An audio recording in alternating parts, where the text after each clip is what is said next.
ugly mugs. Good morning, Middle Georgia and everyone else around the world through the World Wide Web. This is the Morning Roast for Thursday, September 12th, 2013. We're live from the Nut House here at Jason, downtown Macon, Georgia. Garden House? Yes. Yeah. The Nut House. That I.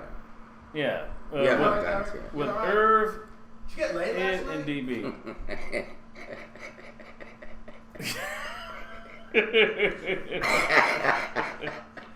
Well, because I'm What a hell of a discombobulated, question. that's one. Did you get laid last night? Oh, Lord. Why would you ask Derek that Yeah. question? So if Just I, discombobulated. You know If he I- has to say no now. because if I was late, I wouldn't even make it. Yeah, you wouldn't have been here. You would have been still smoking in bed. Yeah. You'd be smoking in bed. Yes. Anyway, good morning, Derek. Good morning, Ed. Good morning, everybody out there in the World Wide Web. Yes. It's 8:04 a.m. in Macon, Georgia.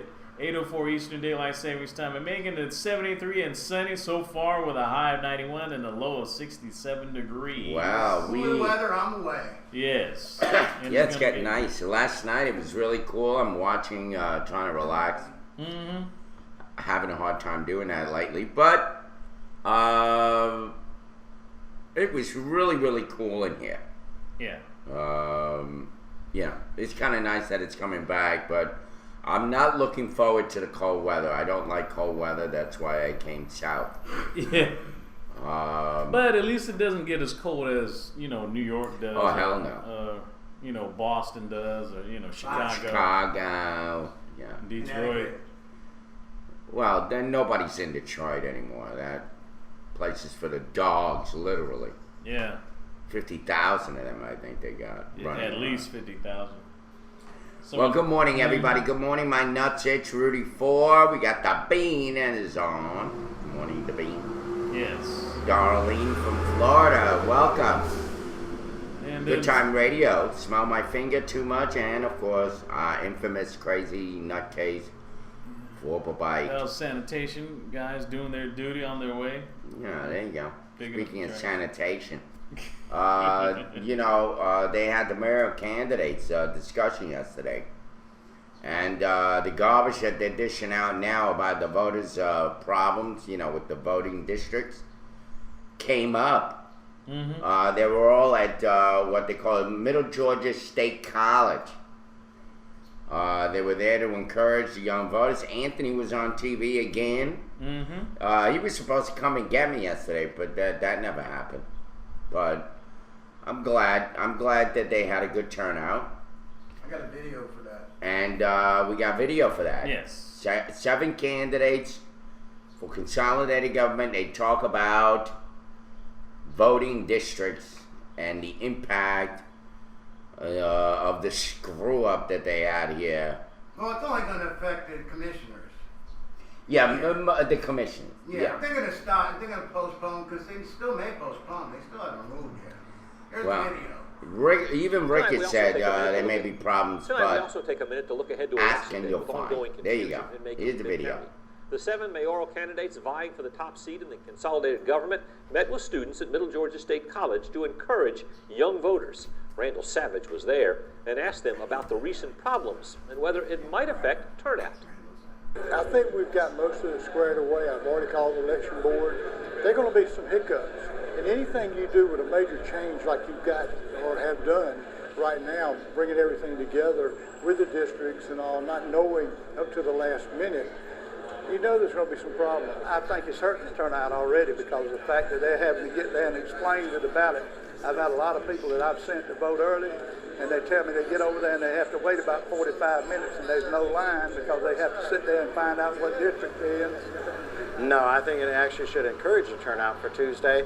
And the main thing is Tuesday, if you go in or today or between Friday, if you don't see the person's name on that ballot that you want to vote for, do not vote. Hold it up, put your hand up in the air and say, I have a problem. It could, but we hope that it won't. Number one, let me go on record as saying I'm an advocate for every vote being counted, period. However, we understand that there's some 36 to 40, 30 to 40 votes that would not given to the right district. Now, do we hold up the entire election because of that? I say no. I think what's going to happen is regardless of how quick they fix it and they clean it up, Anthony. when it comes to the commissioner race, you're going to have outcries of, I want to recount. I want to recount. We already know that's going to happen. I certainly hope not. I hope we've gotten on top of that one. I was watching what they were currently doing there in terms of looking and verifying and making sure that people were in the right district. It certainly has slowed it down, but I hope it has not hurt the credibility of the process. And if it dampens early turnout, it may dampen overall turnout. But we're hopeful that people have faith and confidence and go to the map and find out where they are and find out who the candidates are that are running in that district. And then if they go and get a ballot that's not those candidates, bring it to the attention of the election officials before they cast their ballot. Wow, you just copied what Cousineau said. Ain't that great? You know, Very interesting. Anthony and I were talking in the car, and he says that what he especially doesn't like about Rickett is that he's got too much of that southern drawl accent. Well, I don't want somebody fucking but. Macon. I mean, you know. It's Georgia. You got to remember, we're in the South.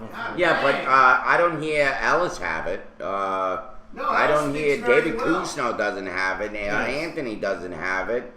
All right, Charlie Bishop has it. Randall Savage has it.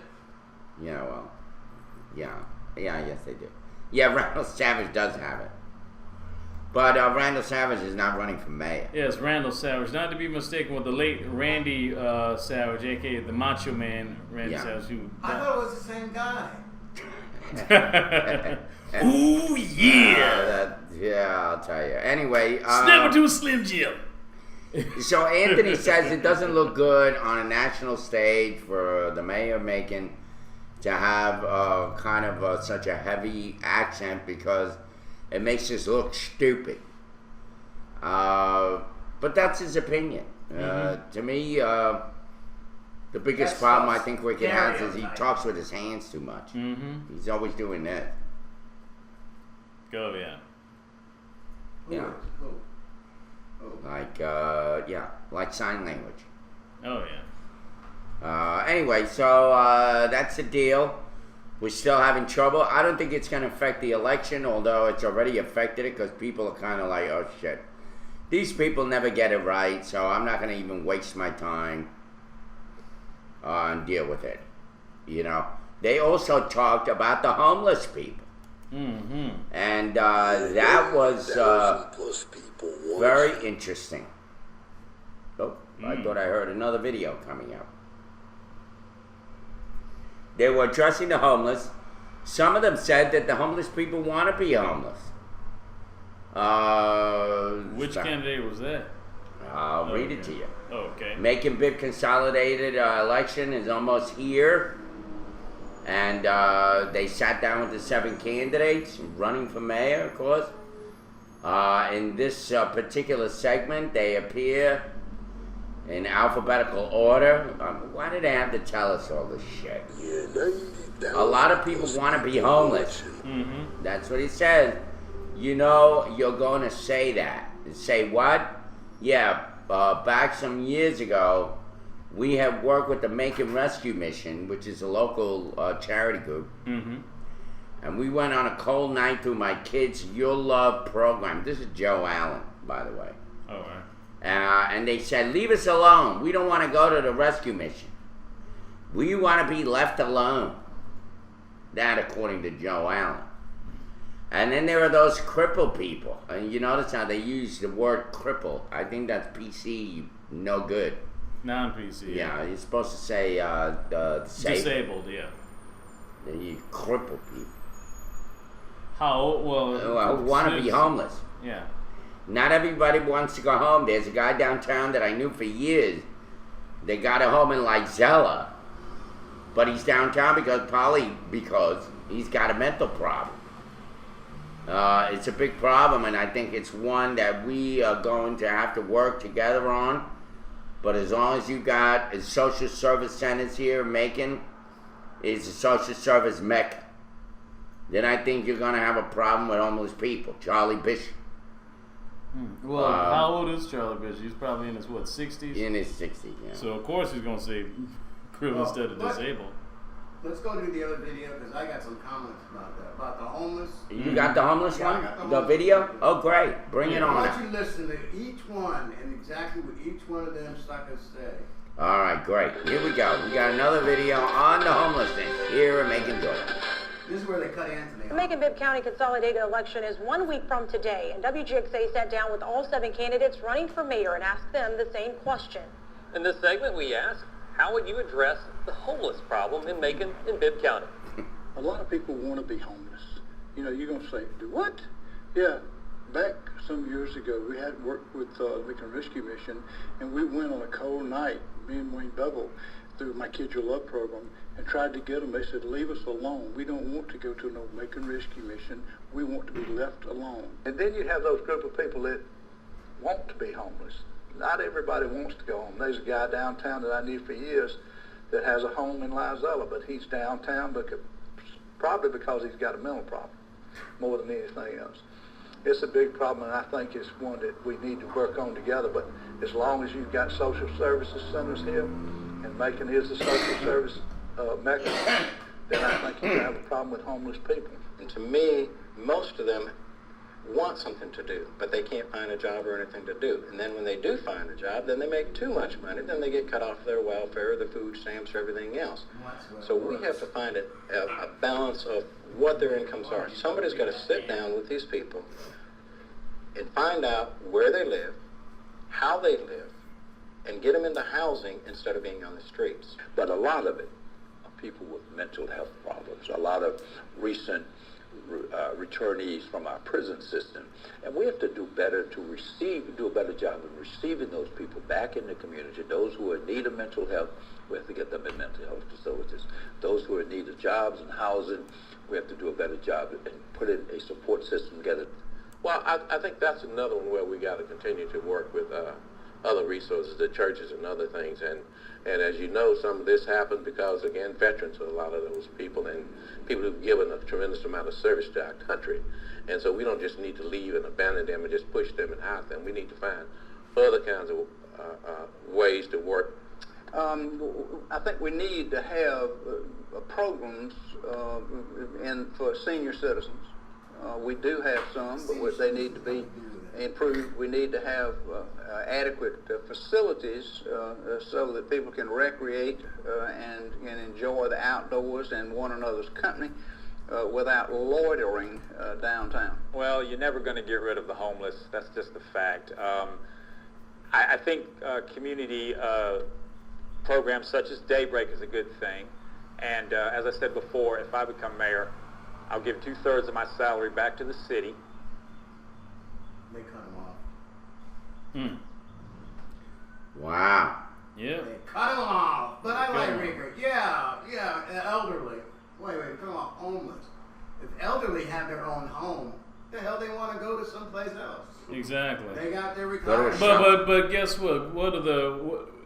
But you have to admit though, the people, the majority of the residents, or at least the people who live near the Hotel Dempsey, some of them are homeless and some of them are also elderly. So I guess killing 2 birds with one stone. You got a mixed bag, yeah. You got a mixed bag. But I didn't like his answers. yeah, He's yeah, I just don't. I just don't know. You're always going to have poor people. You're always going to have homeless people. It's always going to be the case. Mm-hmm. How they deal with them is another issue. Oh, okay. One thing they did do is they got them mostly out of Poplar Street. If you remember, Poplar Street was always homeless capital USA. Mm-hmm. You come into downtown and there you have all your homeless people running around like maniacs. That's kind of subsided somewhat. Now they're moving towards where Daybreak is, where the park is. They're moving more in that area. But what are you going to do? There's always been a homeless people, but in the old days they were called hobos. Thank you too much. Hobos, dang. Isn't that one of your favorite names? Yeah. Hobos. What about these hobos? over Yeah, there? what about these hobos over There's here? hobos in the Bozo office hobo. here. Why he's running for office? I don't know. That Yeah. crazy hobo. I don't know.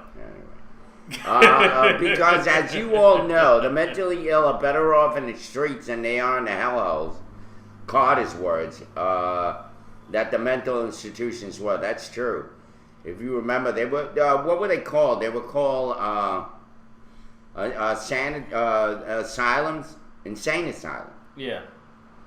Insane, and those are scary places. Oh yeah, and not just that. They did not just homeless, but they had a hodgepodge of people. I mean, just from elderly people to those who were mentally challenged, people who were with special needs. They just basically just put them all in one group. And one group. Yeah. You would go in these places.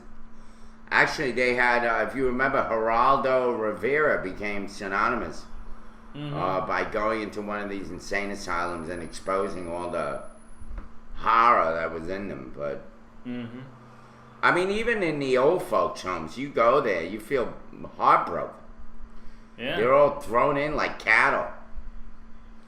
I mean, you know? some of them do try to make it at least somewhat more livable, because some of them, I mean, they call them assisted living right now.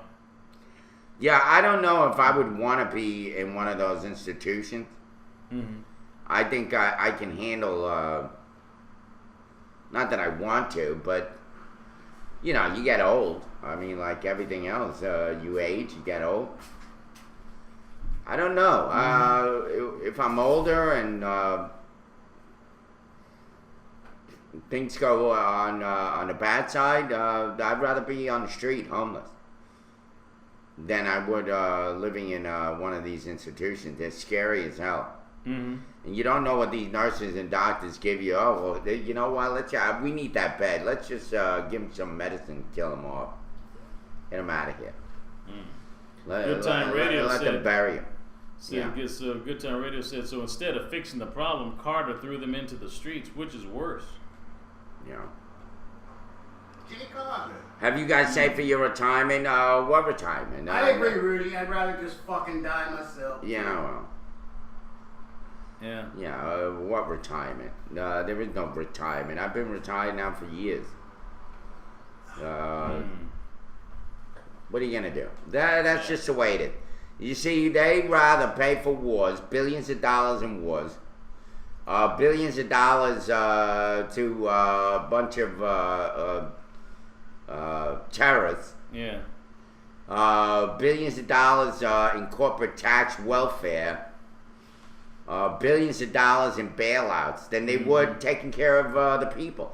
The people don't mean shit anymore. People don't mean nothing anymore. Sounds reminiscent of Tupac. The government have money for wars but can't feed the poor. Yeah, that's how it is. See? This is worse than Logan's Run. There's going to be a time where they're going to shoot people once they hit like 30 years old. Yeah. But they can't afford to do that because Bullets are expensive. Yeah, bullets are expensive. And gun. They're going to annihilate us. They're usually inflated. Oh, yeah. There is no I like middle pork class. bullets idea. Yeah. Pork bullets. Shoot the Muslims with pork There you go. There you have it. Great idea. By the way, there is no middle class Give anymore. them cholesterol, too. Rich man, poor man. Yeah. You know, like I said, there is no middle class. There is no class anymore. There's nothing. All you have is rich people and poor people.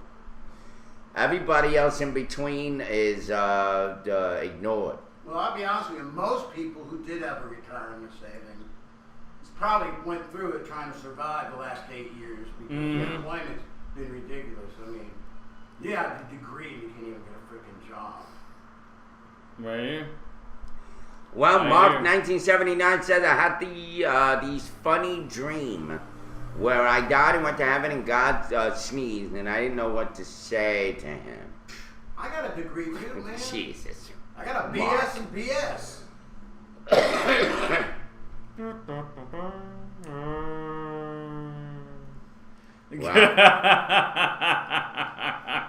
Good Time Radio said Whatever. McNuggets are their people. Whatever. You never know. Good morning, DS Photo Guy. Morning, DS Photo Guy. Yeah, Well- I had a retirement, but I went through that like a year ago. Yeah. Well, we just don't have a world of retirement anymore. Even when you retire, you have to you have to figure out what to do. I mean, there is no more sympathy for people. There's no more watching out for people. There's none of that. I know, man. You'd think they try to get some serious jobs and businesses up here. Well, at least one. Speaking of that, I do have some news. Oh yeah, we got a sweatshop opening up in Cochrane. What's the name of that place again? Walmart. Yes. Yeah. Okay. We're another sweatshop. Says by Clinton Bourgeois, WJXA, the city of Cochrane may soon welcome the home of rolling back prices. City manager Ray Gibson confirms the city is in talks with Walmart to bring a store in town, but would not go any further with details. Gibson said there has been positive as well as negative feedback from citizens, which is natural with talks of the retail behemoth coming to a small town. The several Cochrane residents are unhappy with the news of the multi-billion-dollar company making their city home, but the majority welcome the potentially new shopping destination. Cochrane residents say that they drive anywhere from 25 minutes to almost an hour to get to the nearest Walmart, and say having a Walmart in town is more convenient. Residents say they see the store bringing in more jobs, and businesses are still aware, but they're still aware of the chain's history of moving into town and running small and local businesses out. Speculation is the potential store will be a Walmart neighborhood market and not a supercenter. The company's neighborhood markets focus mainly on grocery and those and usually house a pharmacy as well. According to this, is not going to be a Walmart supercenter; it's just going to be a regular neighborhood market. I guess. Well, let me just say this: I mean, when you see a lot of stores opening up, like Charbucks. You know, Charbucks, everybody wants to go to Charbucks now. Everybody wants to go to, McDonald's or whatever. Mm-hmm. It shows a sign of addiction. People are addicted to Walmart. They're addicted to walking through those aisles and buying up shit. Meanwhile, they got no money. But as I was saying, people are addicted to being cheap. So, to be honest. Yeah, well, yeah. That's, you're gonna be. We're a cheap nation. Yeah. Yeah. Now, they want to walk around those aisles and see those big, fat, blubbery, overweight people walking around like is your average customer in Walmart, a bunch of fat women with big, gigantic tattoos screaming out to their 6 kids, all of them from different fathers. Some of them mixed race. They bang anything that will bang them. They have a bunch of kids, that way they can collect the welfare and live out of Walmart. Go buy those fluffy pillows for $2 a piece that are made in Bangladesh with a bunch of slave labor. That's the way we live. It's a normal American, way of doing business. You buy from people that can't speak a lick of shit of English. In a country that is ruled by tyrants, working out of places that they're all next to each other and it smells like a zoo in there. Done by women who wear burqas and walk around screaming in delight when Americans are killed. That's what America is all about. Allowing that freedom. Yes. Right, Ed? Yes. By the way, disclaimer time. The words of Irving Martinez are his and his alone and does not reflect Ed Einbeiner, Derek Barrett, The Morning Rose, Vaughn Live TV, or the World Wide Web. Thank you. You may continue. Island Patriot, hello! How you doing, He says, I entered the room and I said hi, and he's like, he wants attention. Are you sure you're not Rocco, Island Patriot? It seems like you got the same condition he does. Needs absolute total attention. Okay. This isn't Ireland. This is America. Yes. Yeah. So. Speaking of which, I have some brand new, some breaking news. This weather related. It's about Hurricane Humberto. Humberto is maintaining its strength. This is from Miami. Didn't they have a Humberto before? Yeah. They had an Alberto. They had a Hugo too. They had a Hugo, but Humberto. why did they rename the storm the same They name? reuse those names, man. You know. If it's powerful enough, if They it's want to make it politically correct. well, they had an Alberto, but it was a tropical storm, but Humberto is a little bit slightly different. I mean, usually if it's really devastating, they retire the name of it. Like, no one's never going to use Hugo or Katrina, because those are just, way too Or devastating. Andrew. So they give it Or Humberto. Betsy. Yeah, Betsy, yeah. Betsy was a bad one. Hurricane Humberto. Yes. Hurricane Humberto is maintaining its strength far out over the Atlantic. The Category 1 hurricane has maximum sustained winds Thursday early this morning near 85 miles per hour or 140 kilometers per hour with gradual weakening forecasts Piece of cake. to begin later in the day.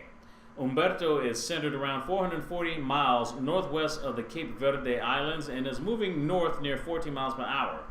Meanwhile, Tropical Depression Gabrielle is moving away from Bermuda after drenching in the British territory.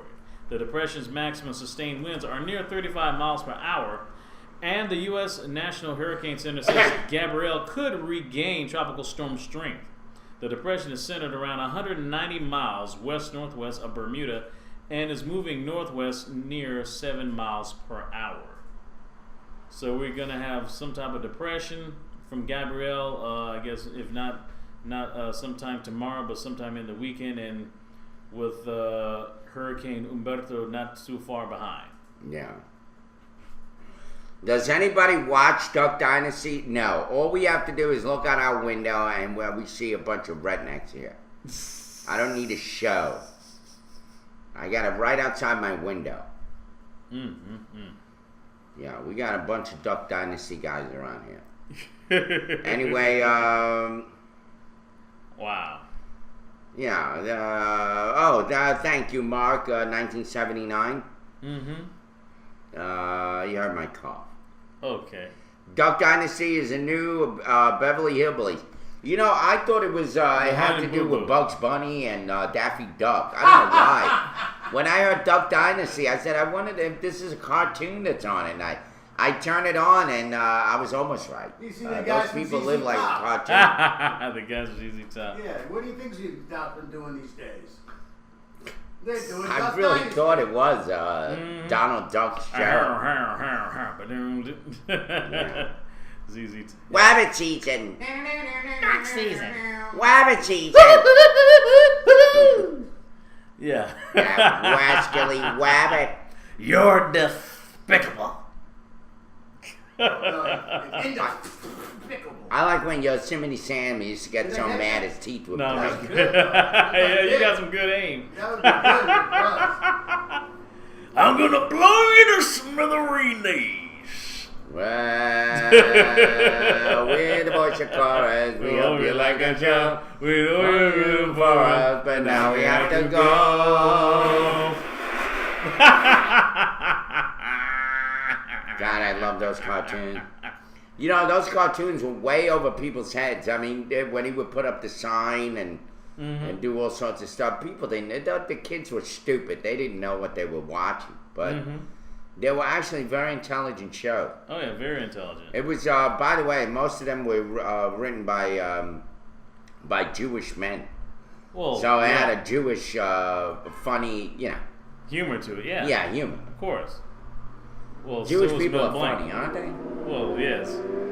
What are you talking about? What are you talking about? What are you talking about? Well, you can. Porky Pig was your favorite? Okay, well. I remember I was watching Night Flight on USA TV, and they had this old black and white cartoon of Porky Pig. He was like hammering a nail into a roof or something, and he was like, pow, and it hit his hand, and said, he was like, son of a bit, son of a bit, son of a bit, good. Get out of here. It was funny. You thought I was going to say son of a bitch, did you? That was so funny. Could you imagine them using like the F word? Oh my man, please. Yeah. Fudge. Anyway, Darlene, I like your little emoticons. Oh my goodness. Darlene is going emoticon crazy. Thank you. Shit. Yeah, Nick out. DB. Anyway, too much DB humors himself. Yes. Yeah, he does. It's hysterical.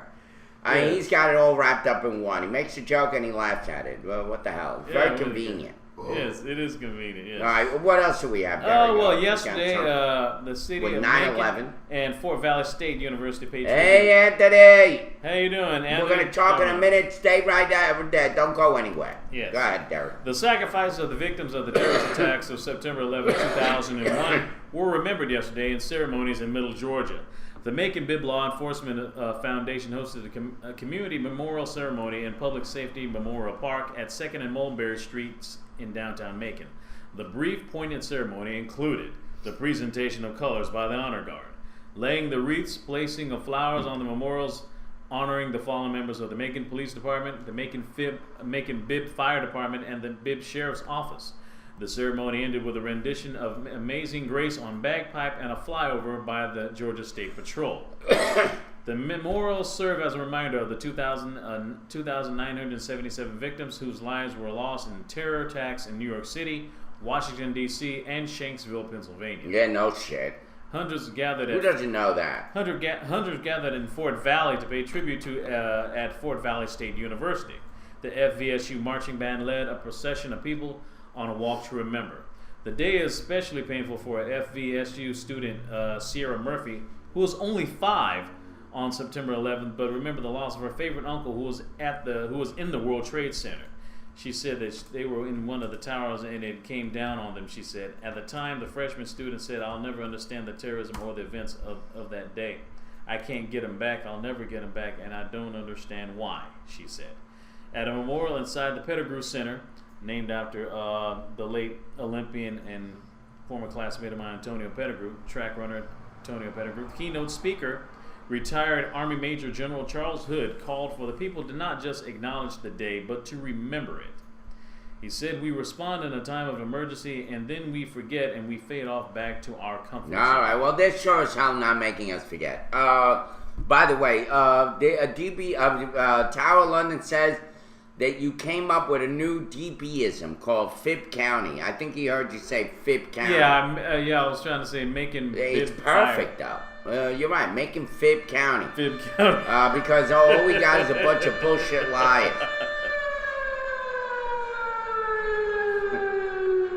They're coming to get you, Anthony. They're coming to get you. Thank you, Rudy, for Island Patriot. You're out of your mind today. What is wrong with you? Jailbreak. What's wrong with him today? Oh, my goodness. He's got his Irish up. Anyway, they're coming to take me away. They're coming to take me away. By the way, Anthony, we already showed a video of you this morning. I think you came out twice. Mm-hmm. You look pretty good. And why the hell didn't you pick me up, you schmo? I was waiting around, all dressed up. And then I said, I'm going to go lay down, Derek. I needed a nap. I didn't sleep well. I haven't been sleeping well the last couple of nights. Yeah. I could tell the weather's changing. My body's very... I like that, Ed. Keep that on.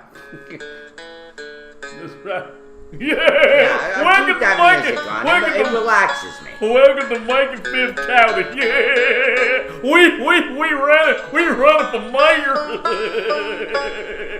Yeah, Anthony. We're gonna have doodling banjo. You got a real pretty mouth.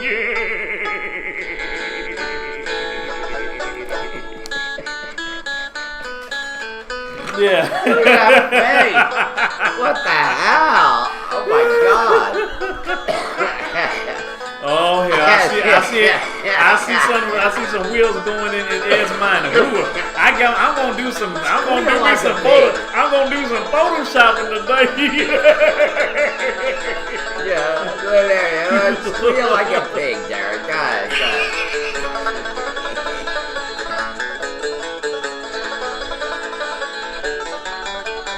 All right, it's time. I'm getting hungry.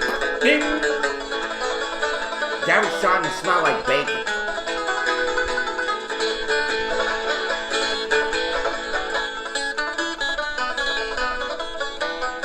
Doodling mayor candidates. I'm not kind. I want him to help me.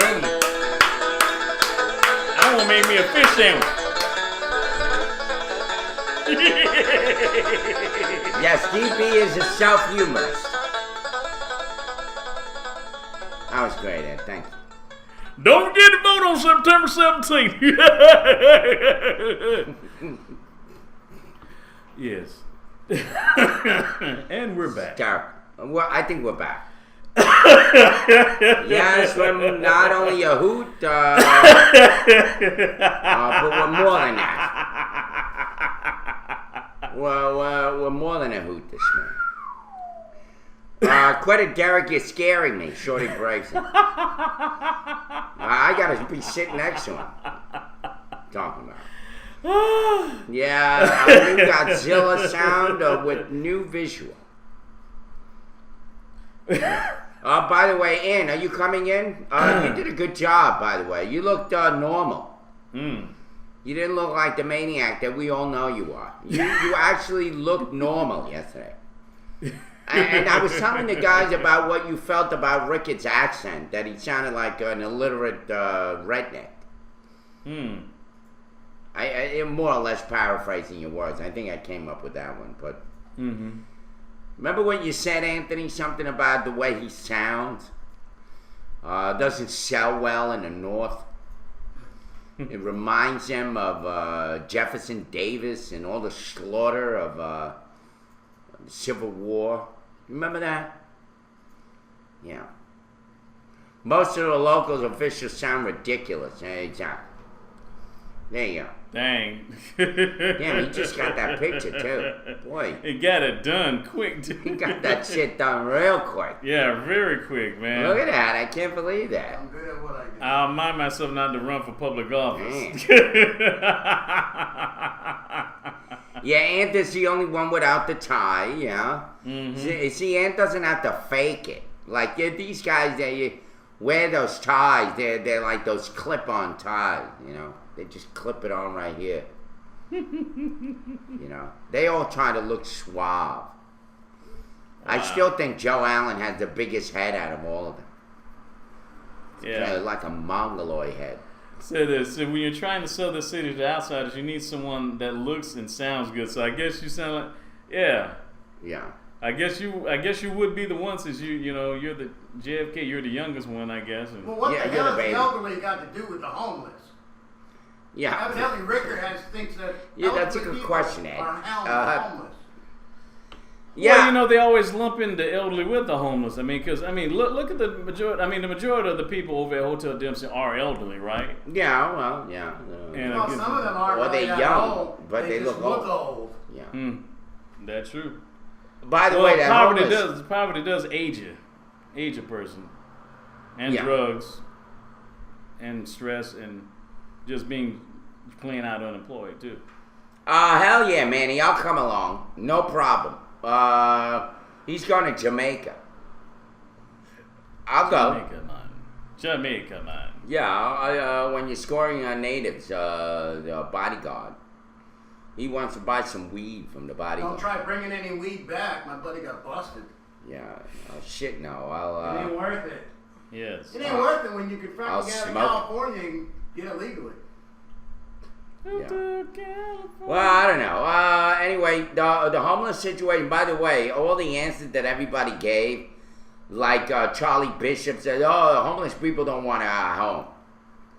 They tell you, leave me alone. Other ones said, there will always be homeless people here. When I do my Yuletide, you know how that is. Yeah. Yuletide for kids or whatever the hell it is that kids he does. You love. Which to me, I still say he does it because there are a lot of women volunteers there. Yeah, he likes smelling their cologne. Okay. Yeah. Alan's a horn dog. Who knows? Bishop Alan Rickett and a good portion of those running in county commissioners sound too redneck and dumb. Okay, I'll concur. Possibly, You know, yeah. actually, what happened with me was my Brooklyn accent tripled down. So it's something about the South that makes you have an accent. Yeah. You know? It Am I does. right? Yeah, it does. Because there's sometimes when you just go, yeah, go over here, and then you just say a whole lot of shit. Yeah, shit. Yeah. See? There you go. Yeah, urban, He gets country as shit, hell when he says the S watch the word. fireworks on the beach over there. There's quite a few beaches over there. By the way, Manny. When I was in, I went to Barbados. They even have the Jamaicans floating over there. We were attacked. I don't know if you know this. Mm-hmm. We were on a boat called the Jolly Roger, where you get on and you drink Jolly Rogers, I guess. It's a drink, it's a punch that makes you skunk drunk. And we had these guys on jet skis, like, threatening us with screwdrivers and that kind of shit. Mm-hmm. When we got on land, they went and attacked the captain. Next thing you know, all hell broke loose. And at the time, I was with my friend Manny, as a matter of fact. Isn't that funny? Hey, Manny, are you sure you're not Manny, my friend Manny from New York? That's supposed to Anyway, so help me God. His name is Manny Cruz. And Manny Cruz and I, in 1990, just before I became a Christian, they attacked the boat, and we went around. Everybody was drunk, so we were just like punching people when they weren't looking. Especially the bad guys. Sucker punching? Yeah, especially the bad guys, because they were in a scuffle. Yeah, scuffle, yeah. They were fighting like freaking mad dogs. Sucker punches. So while they're fighting, we would just walk in behind them and wing it, and then keep walking. It was fun. Giving them tiger uppercuts. Sorry, okay. Yeah, well, they had a lot of weed. They were offering us weed. That was part of the problem. There were people on the boat who were goody two shoes saying, "You can't do that."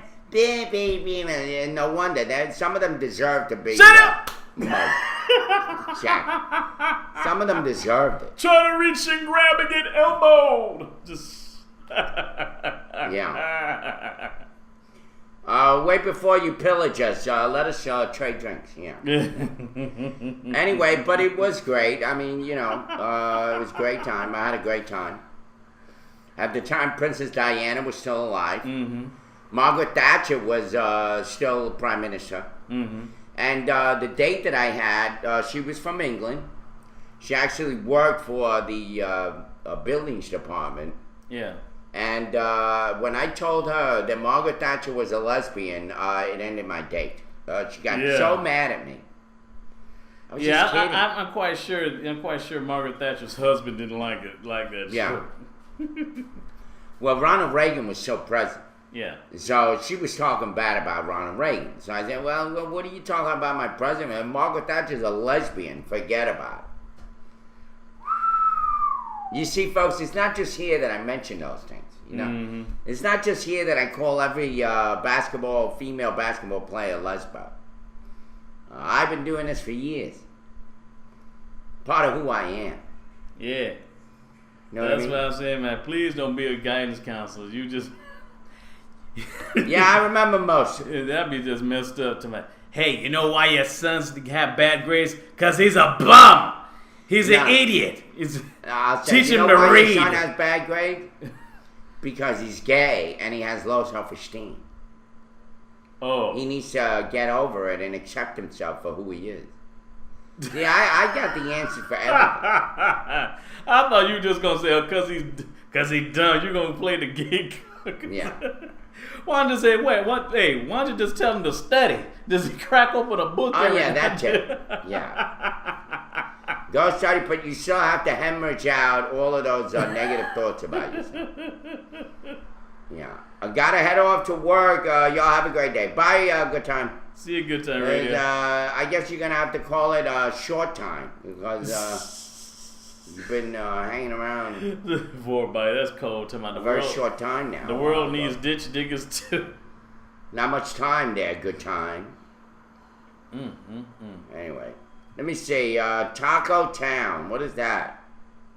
Taco Town? Nical's 3,000. If I was a woman, I would be a lesbo. Yeah, well, why not? Bum pushies all day. And tacos. Tacos. Alright, you people, you're boring the shit out of me. What else is in the news? Yeah, Derek? I got something here. They misspelled agreement. Development agreement approved for the current Tubman Museum. This was recent, some recent news. The current Tubman Museum and 2 parcels of adjacent property was the topic of conversation at the Public Properties Committee on Macon City Council yesterday. The committee passed a resolution authorizing the mayor to enter into a development agreement with the Macon-Bibb County Development Authority. Once the Tubman Museum moves into its new facility, the Development Authority will take that property and the 2 adjacent and be able to develop or sell the property as one unit, making it more attractive for potential buyers. They think that it could get a better response. They can get a better tenant and a price for that. With that price, it would keep 10% of the administration and the marketing and send 90% back to us, according to Rick Hutto, Public Properties Chairman. So they're selling the property? Yes, I guess the old...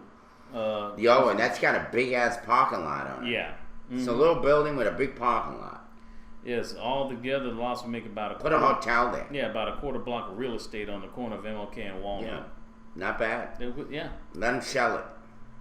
It could happen. It could happen. Well, they got the new one, the new building that's going to open up. That thing is huge. Oh, yeah, it's right next to the terminal station, correct? Right next to the terminal station. And the Sports Hall of Fame. Yeah. But they could do something good with that property. Then they got the property across the street that's been abandoned for 100 years. Yeah. It still has a sign from like 1936. Yeah, they could really do something there. And by the way, they mentioned that train trestle that they got near Otis Redding Park. Yeah. That's all rusted out and ugly as hell.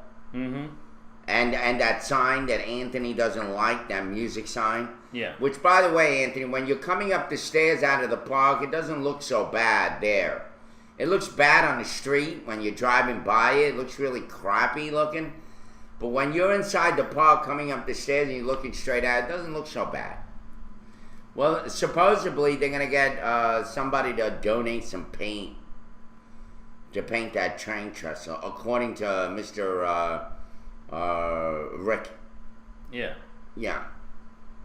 I know it looks horrible, but if you're coming up out of the park, up the stairs from that area where they play the music there, it doesn't look as bad. It actually looks pretty good. It's when you're on the street and you're looking at it from an angle, you're driving by, it looks like shit. It looks like shit. Yeah. Like shit music. Shit. I don't know what the hell it is. It's supposed to be musical notes or something, right? Yeah. Why? Because we're in music It town. looks like flames.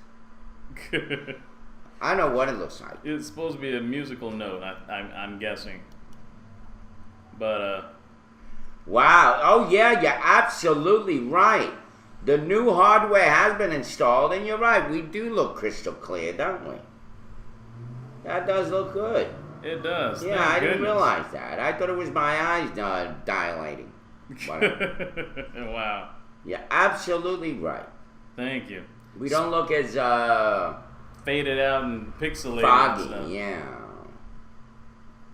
Okay. Okay, you gotta go. My son Fun Runner. I'll be if I am not back before the show is over, then have a good day. Bye. Okay.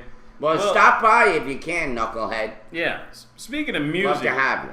Speaking of music, when you talk about that, I got a wing dang doodle of the hour for you. And just before we hit 9 o'clock, got one right here. It says, Trayvon Martin's mother, Sabrina Fulton, in an effort to save a message of hope to families who lost loved ones to senseless gun violence.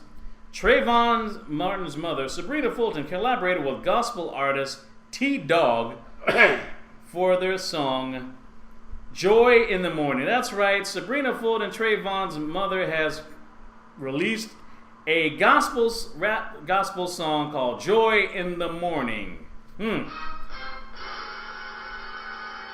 Joy in the morning. Joy in the afternoon. I mean, I see what she's trying to do. Since the Zimmerman trial has ended, Trayvon Martin's parents have remained vocal in the media about repealing stand your ground laws, and earlier this week, Fulton took a stand against New York's stop and frisk policy. While Fulton doesn't appear on the track singing or rapping, she does provide messages of encouragement on the introduction and outro of the song. She ends the song with a heartfelt message. No matter what you do, always know God is in control. You must always stay encouraged and hold your head high. I am glad to know that my angel Trayvon is watching over me, and a piece of my heart is in heaven. And somehow the song debuted at a South Florida radio station, Hot 105. And T-Dog was inspired to create the song after watching Trayvon's mother on a number of media interviews. And I think she got inspired from the 50th anniversary of the March on Washington. Possibly. When they were up there singing... you just took the words right out of my mouth. She's taking a page from Yoko Ono, right? Using the death of her son to get $1. What, you want to hear Yoko Ono? No! No. But I was just saying that Sabrina Fulton, Trayvon Martin's mother, made a song, for those who lost lives under, Joy in the Morning. Senseless violence. Yeah. I wonder why they would title it Joy in the Morning. Well, come from taken from that verse that, weeping is in the fortnight in the evening, but joy comes in the morning. Paraphrasing. But I'm just thinking, isn't it kind of weird? Like most people, when you lose someone, they get inspired to do something like Adam Walsh's dad, when he was found missing, then found up dead. John Walsh, he started America's Most Wanted. Yeah. And Candy Lightner, when her daughter was killed by a drunk driver, she started MAD, Mothers Against Drunk Driving. Sabrina Fulton, Trayvon's mom, her son gets killed by some wannabe cop, / vigilante, Nimrod. What she does, she's gonna cut a record. I mean, I don't know. It's funny, this whole George Zimmerman thing. Did you see his fat pig, Miss Piggy, up on yes, Georgie. Yes, Kirby. Yes. Yeah, she was out there with the bald-headed lawyer. I think she's banging that lawyer. You never know. But anyway, they're out there and they're explaining all the shit that happened with Zimmerman. Mm-hmm. And I'm thinking it should not be a surprise to anybody. This is the way Zimmerman is. He has what is it? Somebody mentioned it. Grandiose. Self-grandiose. What the hell was the word? Somebody said it yesterday. He has grand illusions about himself. He thinks he's the center of the universe. He thinks everything revolves around him. He's as big as Jupiter now, but that's besides the point. Yeah, Zimmerman rocks. You know what, but if you were here, so help me God, it'd be the only time that I want to use a gun and shoot your ass. I hate guns, but I'll be glad to unload one on you. So I guess you like when people who get away with murder and all of a sudden just beat their wives and their father-in-law, sucker punch their father-in-law. Yes, delusions of grandeur. I'm here to save the community. Yeah, well, I have a fresh eye. Vorpapai. So I might just beat you to the shot. Yes, Zimmerman does what any vigilante can. There you go. Gets a gun, shoots a kid. Maybe Miss Piggy, look out! Here comes a Zimmerman. Yes, hi Joe. I'd love to take Zimmerman and beat him over the head with an iPad. Yes. Then take his wife and beat her up too. In a perfect world, he's ignored. Lethal injection is his reward. Look out. I Please don't hope wear that a he continues hoodie. to receive poetic judges and that his life is miserable. Yeah, for the rest of his life. I really hope so. I Yes. really hope that they dissect every sneeze that he had and rummage through everything that he's all about. I want him to live in a fishbowl. I hope so. Oh, yes.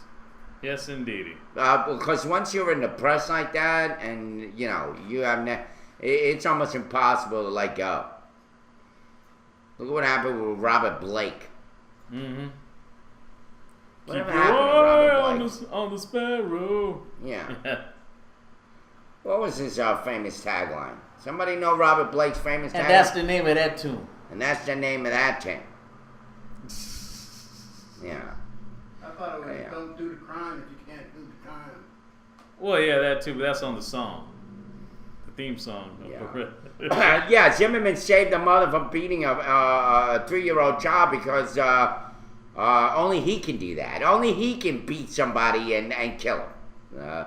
He doesn't want to allow anybody And don't have else to a do it. badge either. Yes. Yeah. Yeah, he protected his neighbors from himself. You can protect your neighbors by going the hell away and go away. Just go away. By the way, Zimmerman shouldn't have even had a gun license because if you assault a police officer, you don't get a chance to take you don't get a gun permit if you assault a police officer, which is on his record. Did you see him walking backwards like a big fat elephant walking backwards off a bike? Well, he had to because he obviously he I doesn't know loved how it. to, I loved it. I he loved doesn't know that how the to police moonwalk. did that to him. Yes. Speaking of which. And look at the time. We're one and done. Sounds like that car, you know, when you open up the door and it won't stop. Yes. That noise it makes. That's a soft one, Ed. 64 degrees outside of Macon, Georgia, with a high of 92 and a low of 69. It's going on 9 o'clock right now, and I guess it's time for a break. So stay tuned. Don't go anywhere. We'll be right back. This is the Morning Roast with Irv, Ed, and DB live from the Nut. It's 10 after 9 or 9:10. Watching the Morning Roast live from the Nut House in adjacent downtown Macon, Georgia, with Irv, Ed, and yours truly, DB here. Well, there you have it. While the chatters were enjoying themselves and going off on each other, I enjoyed that video from Miss Chopra. Yes. Chopra. Yes, Miss Derek. Priyanka Chopra. Yes, the lovely Bollywood actress turned pop singer. Pop singer. I thought all they did was belly dancing. Go on, go. That's Middle Eastern. That's a difference. There's a difference. Yeah, I thought that's what they did. Yes. Yes. Do you have a picture of her, Ed? Yeah. Belly dancing. Do you have a picture of her belly dancing? Well, not belly dance, but I do have. Actually, she sounded better than Miley. That was like more enjoyable song than that Miley Cyrus song. Yes. Just for you, Derek. Yes. Yeah. Lovely. All right, guys, please, stop being full of No yourself. masturbating. You're all full of grandeur illusions. Yeah. Yes, indeedy. Yes, Priyanka Chopra. Yeah, we got something worth talking about, C-Flock.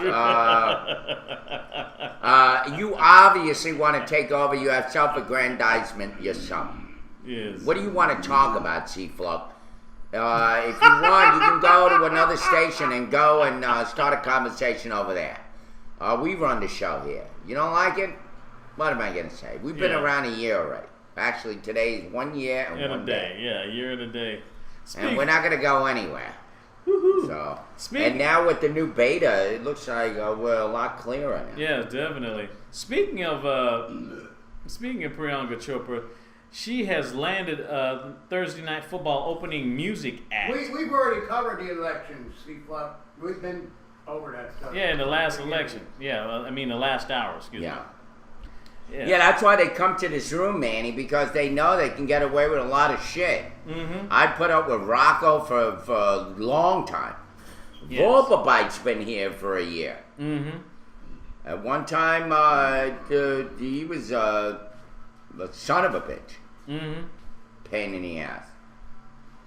Yeah. Oh yes, I was just watching. As you saw the video, the Bollywood beauty Priyanka Chopra turned singer. Yeah. By the way, when'd you get here, C-Flock? We've been talking about elections. We talked about community. We talked about what else? We talked about Walmart. You must have just gotten here. Yeah, we talked about a Walmart opening up in Cochrane.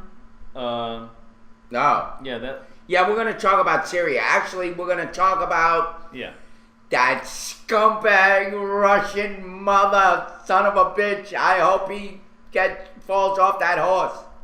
Putin. Yeah. You didn't say puking. Yeah, puke. Oh, speaking of puking, that's exactly what Mr. Melendez said. What is his name? What the hell is his name? By the way, would you believe this?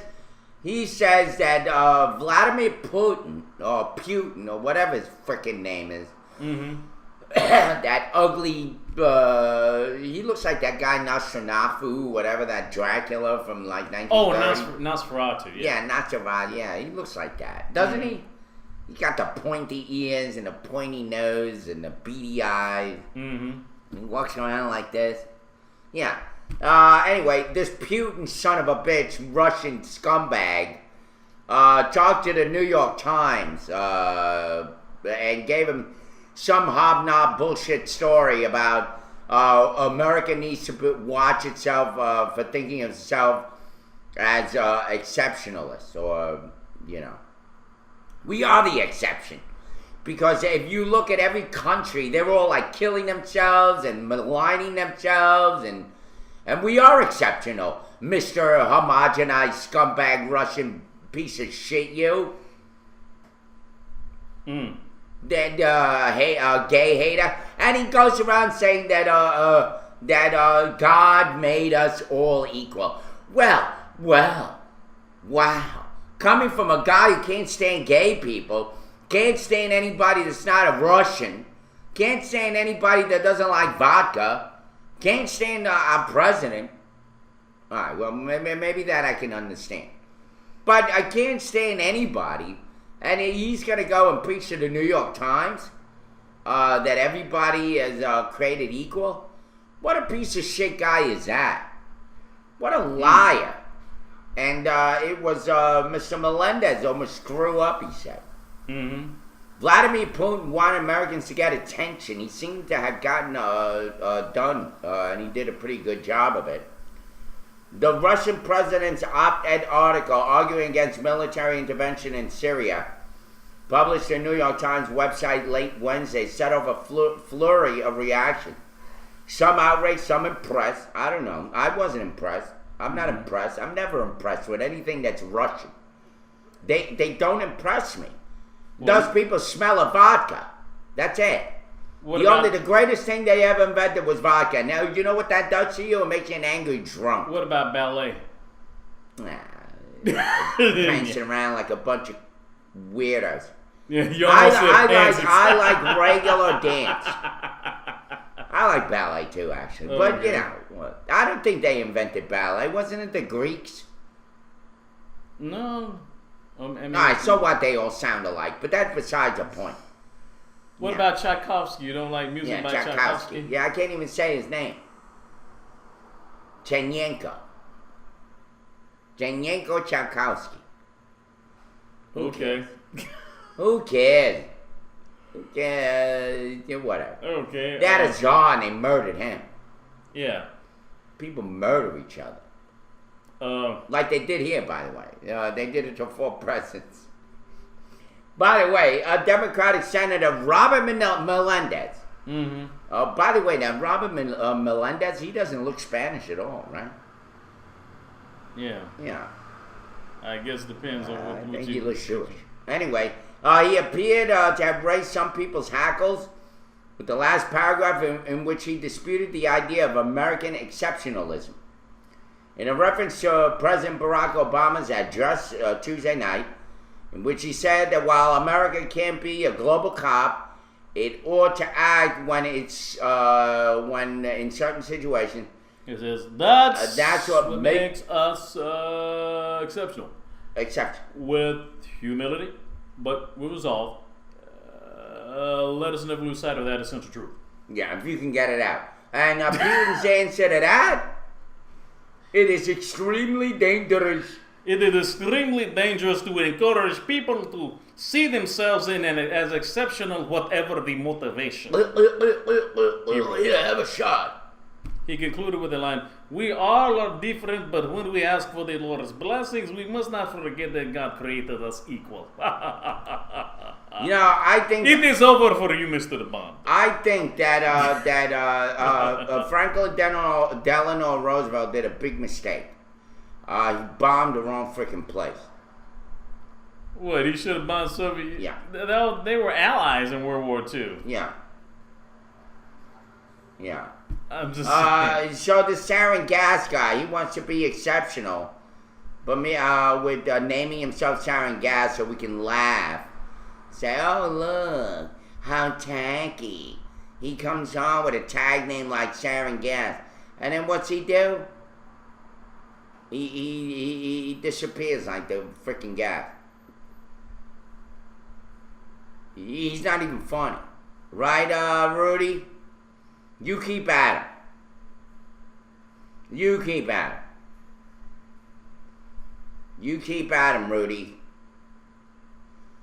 Righto, baby-o, Rudy-o. By the way, Rudy sounds like a Russian name, isn't it? No. Rudy, are you sure you're not Russian, Rudy? Rudy is the name of Cliff Huxtable's youngest daughter on The Cosby Show. Really? No wonder that kid was all screwed up on drugs. And Isn't that the one with the nose ring? No, that's Lisa Bonet. That's Denise Huxtable. Yeah, Lisa Bono. Yeah. Okay. Yeah. Rudolph. Big Rudolph. Bonet. Rudolph Valentino. There you go, Rudolph. Yes. Okay, Rudolph. Rudolph Chechnya. Rudolph Chenyenko. Chechnya. Well, give me some other Chi-Chi names that they have in Russia. Give me some. Chenyenko, Chechnya, Smirnov, Yakov, Czechoslovakia. What are they in charge of? Chekhov. Lieutenant Chekhov from Star Trek. Yes. Yeah, that's right. Yeah. Mm-hmm. I don't like the Russians. Even their accent annoys the shit out of me. Yes, Boris. Yeah, you think I'd rather have Mayor Ricketts' accent. Boris Godunov, Boris Badenov. Yeah. Boris and Natasha. They annoy me. I couldn't imagine living with a woman that had that accent. Mm-hmm. I'll be like, speak English. Says the Brooklyn Puerto Rican guy. But I'm speaking English. No, you're not. You're speaking English with a horrible Russian accent. I can't stand the Russian accent. It annoys the shit out of me. Sound like a sketch that comedian Brett Butler once said. The female comedian Brett Butler says, What did she say? When she was in New York and she was like saying, "Excuse me, you from where?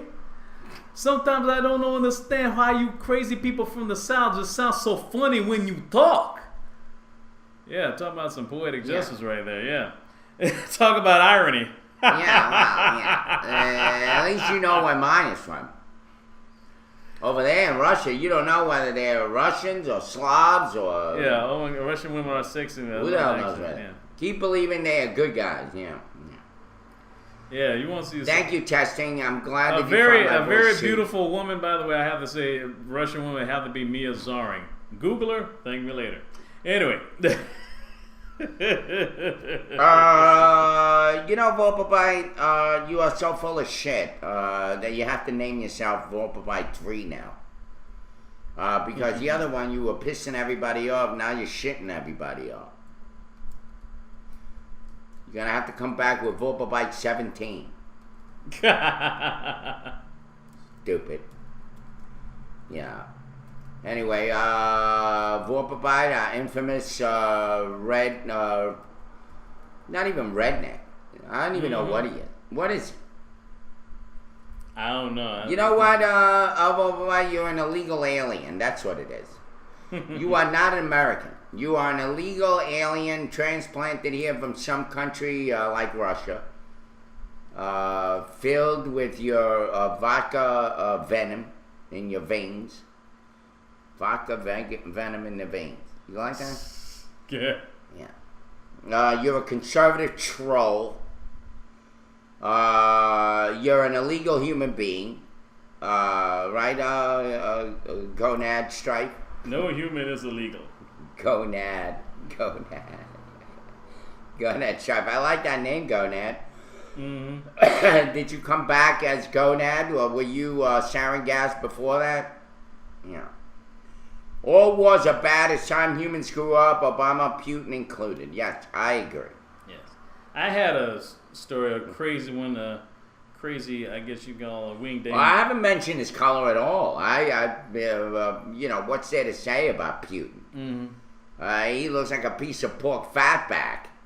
Yeah, whatever. Piece of pork fatback. You know, that white part of the pork, all real white and pale. Nobody's talking about that. I'm talking about his accent. Has nothing to do with color. He ain't got no color. He's white as a ghost. You know? Frozen skin. That's what happened. You freeze it turns white. Yeah. Anyway, go ahead, Derek. I had this crazy story. I guess this could be a wing dang doodle of the hour. Yes, testing 1, 2, 3. I am a hateful son of a bitch. What can I say? You don't like it? You'll be all right. Let it sink in. You'll laugh later. There is a crazy story about a woman tries to kill her ex-boyfriend's son. Yeah. Woman breaks into her ex-boyfriend's home and tries to kill his 8-year-old son. That a woman? Yeah, barely, believe it or not. It looks like somehow her sex got screwed up somewhere down the line there. Yes, it says, hell hath no fury like a woman scorned, but in the case of a Baltimore woman, scorn might be an understatement. So according to a CBS affiliate in Baltimore, Helen Marie Newsom, age 26, broke into the home of her ex-boyfriend while he was away at work, and once inside the home tried to beat his sleeping 8-year-old son to death with a dumbbell of all things. Wow. The man recently broke up with Newsom and she wasn't ready to move on. Police say that Newsom hid in a spare bedroom in the home of her ex-boyfriend, and instead of taking out whatever animosity she had due to their recent breakup on him, she waited for her ex to leave so she could do harm to his son Jacob.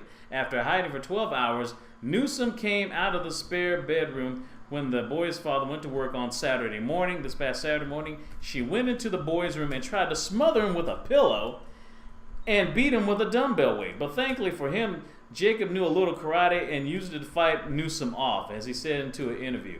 She was smothering me and she was trying to make me not breathe. So I headbutted her and then I beat her up and then she snapped out and then she started hitting me with the dumbbell. The young boy named Jacob was able to run out of the house into a neighbor's home where he received help. As a result of the attack, Jacob required more than 12 staples to close a large cut on his head. Damn, not even stitches. Yeah. Staples, yeah. But he's doing pretty good afterwards and is grateful to know his karate skills could come in handy. As for Newsom, she escaped from the scene by jumping out of the window of her ex-boyfriend's home. However, police found her at her home and arrested her. She has been charged with first-degree attempted murder. Such a sad situation. Crazy if you want to know about it. Where is she from, Illinois? Well, it says Baltimore. Baltimore, yeah. Yeah, Manny, I wouldn't go to Illinois because there are too many perverts there that like to trap little girls in their houses for 10 years. Mm-hmm. And there's all sorts of weird perversion going on in Illinois. Jacob, think your lucky stars, think that your dad gave you some karate lessons to get his ex-girlfriend off of you. So think it's judo, a chop. Well, karate chop, but... I wouldn't last a week, you're right, I'd be trapped in somebody's freaking house. Yeah, chained up. He applied up, down, left, X.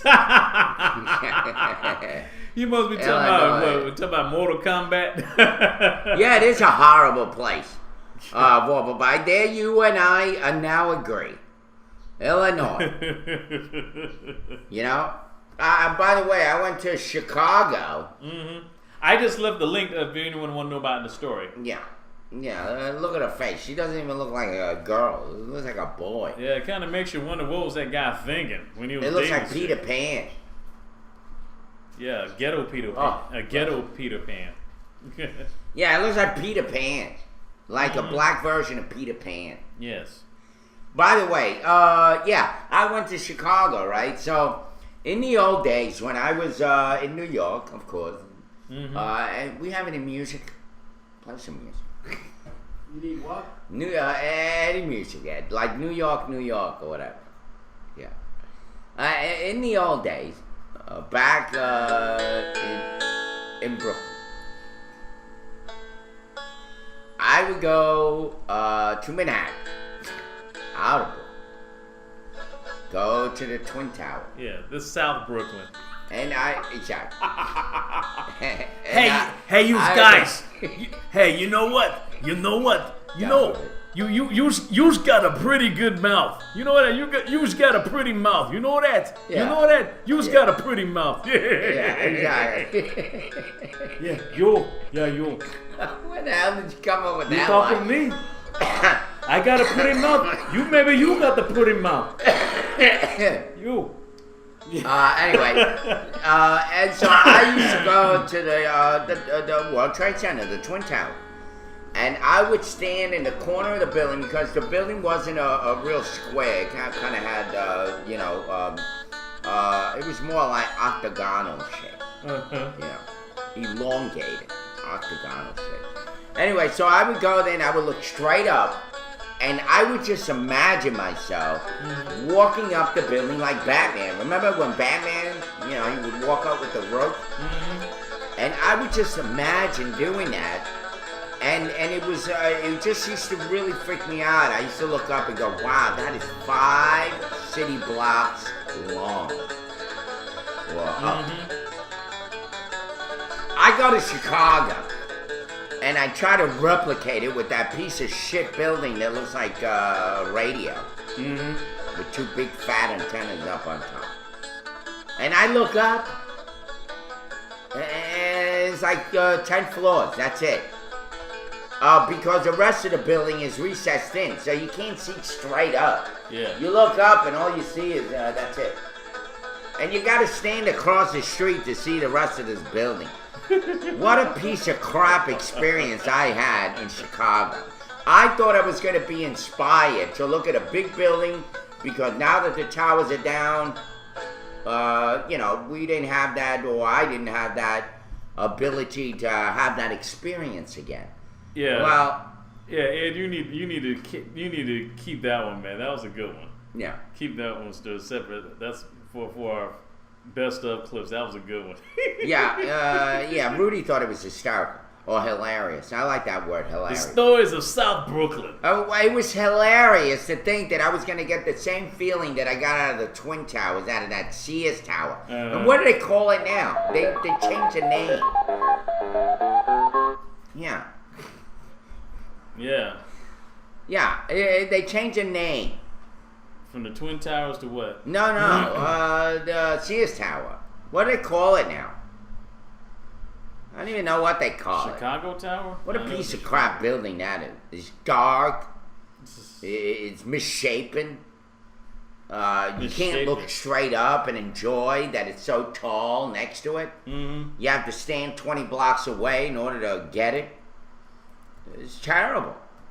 That's what was different about the Twin Towers. You would stand there and look straight up and see all the way to the top, and then you look behind you and you see the same shit right behind you because there were 2 buildings. Remember that. For all you morons that only got to turn on the TV and saw 1 building standing, thinking that there was only 1 building. Right. And now, what do we have? We have 1 building. Well, yeah. I'm not impressed with the new Liberty Tower. You sure? I'm not. I got it right here on my computer. I stare at it every day. You see that? Mm-hmm. There it is. Look at it.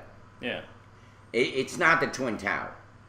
The Twin Towers were special, majestic. Yeah, because there was two instead and there of were one. two of them.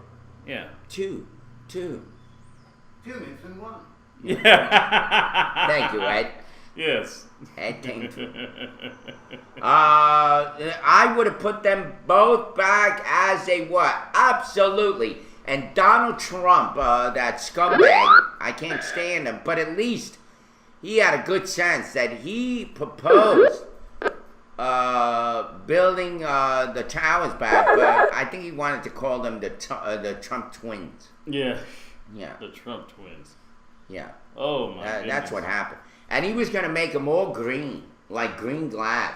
Really? They looked exactly the same, except they would have been green as opposed to the silver look. Like leprechaun giants? Yeah, money. It's all about money. And they turned him down. But that was a good proposal. Am I right, Testing? Do you remember that? Yeah. I have a Brooklyn Jewish accent. That's right, Gonad. Yeah. You remember that? Yeah. And he proposed it. I was excited. I said, oh, that would be perfect. They should put them back the way they were. That way, that's the worst. It's almost like ignoring somebody. You know, when you ignore somebody, it's worse than you telling them off. Yeah. Yeah. You know? And instead, we build this popsicle that's on there. I don't know what that thing is. The big-ass antenna. It's got 72 stories as opposed to the original 110 story. Yeah. The rest of it is an antenna. It's ridiculous. Mm-hmm. But it does kind of make sense. I mean, at least you'll have some sonar or some type of usefulness for that antenna, because not only it's aesthetically, pleasing, good looking, attractiveness. It's a twofold thing. It looks good, plus you'll be able to use it for some type of communications in case some stuff goes down. Like if another plane tries to crash into it, people will be able to evacuate from it, before something like that ever happens again, just in case. I got your message there, buddy. All right. What else? Let me see.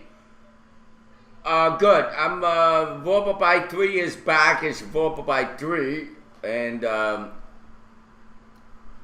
he's got. You think I'm filled with hate speech? Please.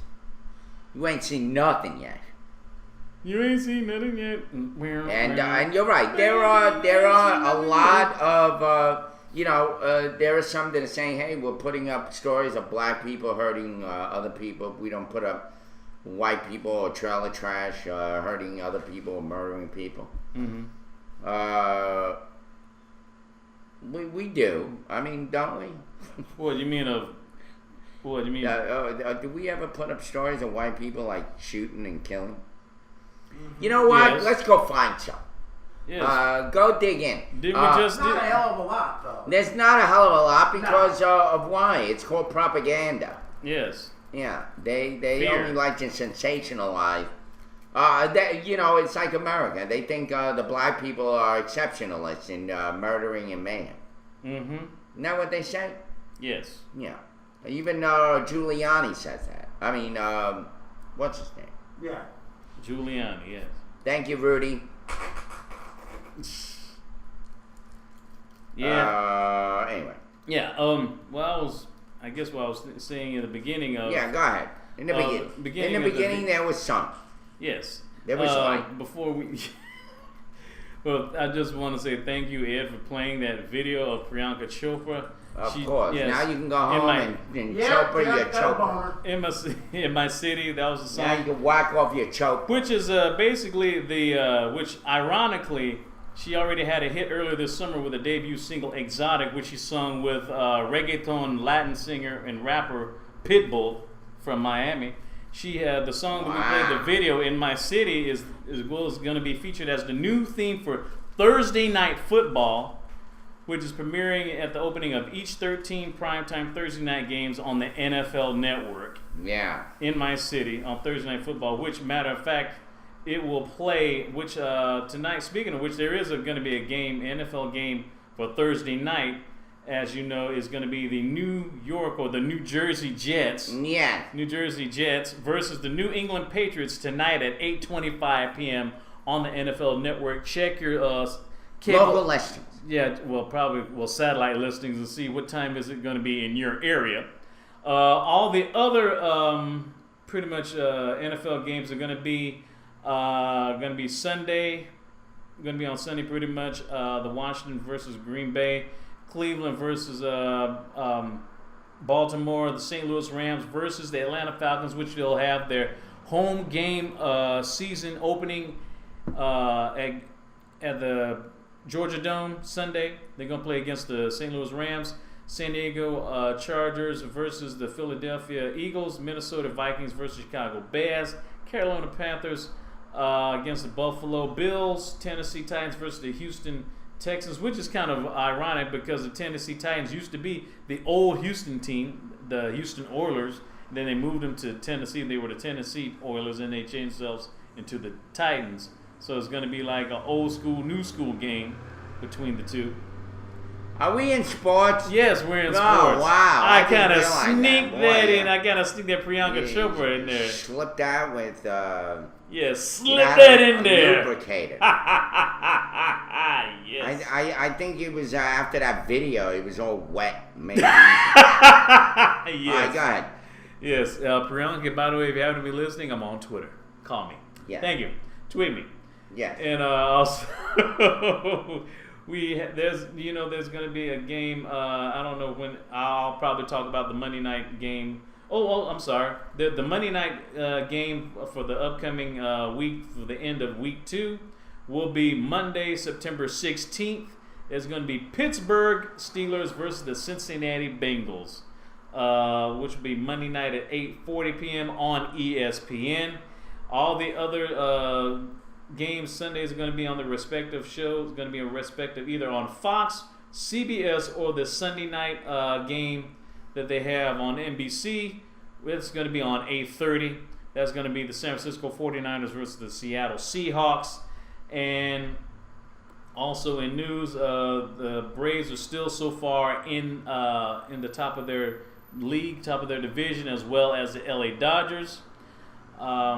Matter of fact, the scores of last night's baseball games: Kansas City Royals beat the Cleveland Indians 6-2. Cincinnati Reds beat the Cubs 6-0. Pittsburgh Pirates beat the Texas Rangers 7-5.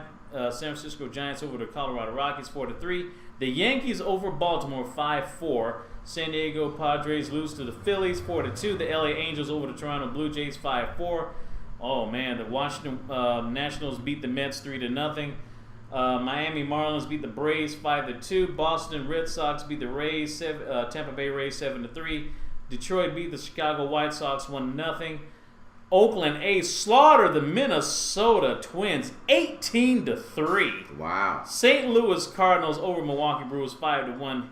Houston Astros over Seattle Mariners 6-1, and the Arizona Diamondbacks over the LA Dodgers 4-1.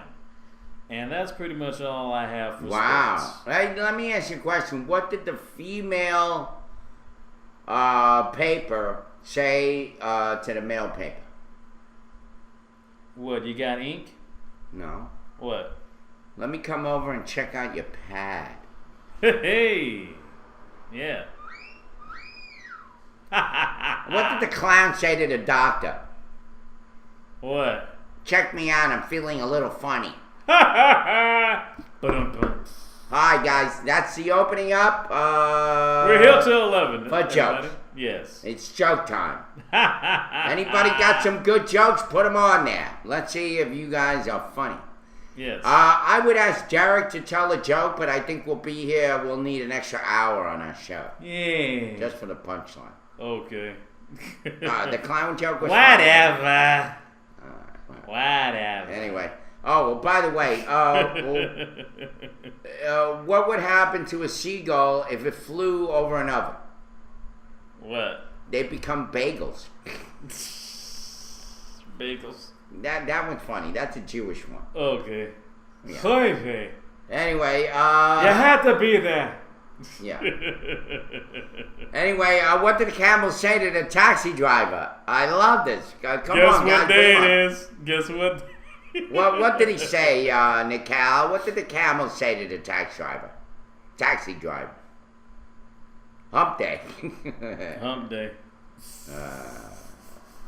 How come we knew that? Oh, I'm on. Oh, okay. Oh, we're going back to sports. Yeah. I just had one more thing. As far as the standings for the American League, because we're getting close to the end of the baseball season. Boston is in the top of the American League East. Yeah. With Tampa Bay Rays 9.5 games back, shit. and Yankees are third place.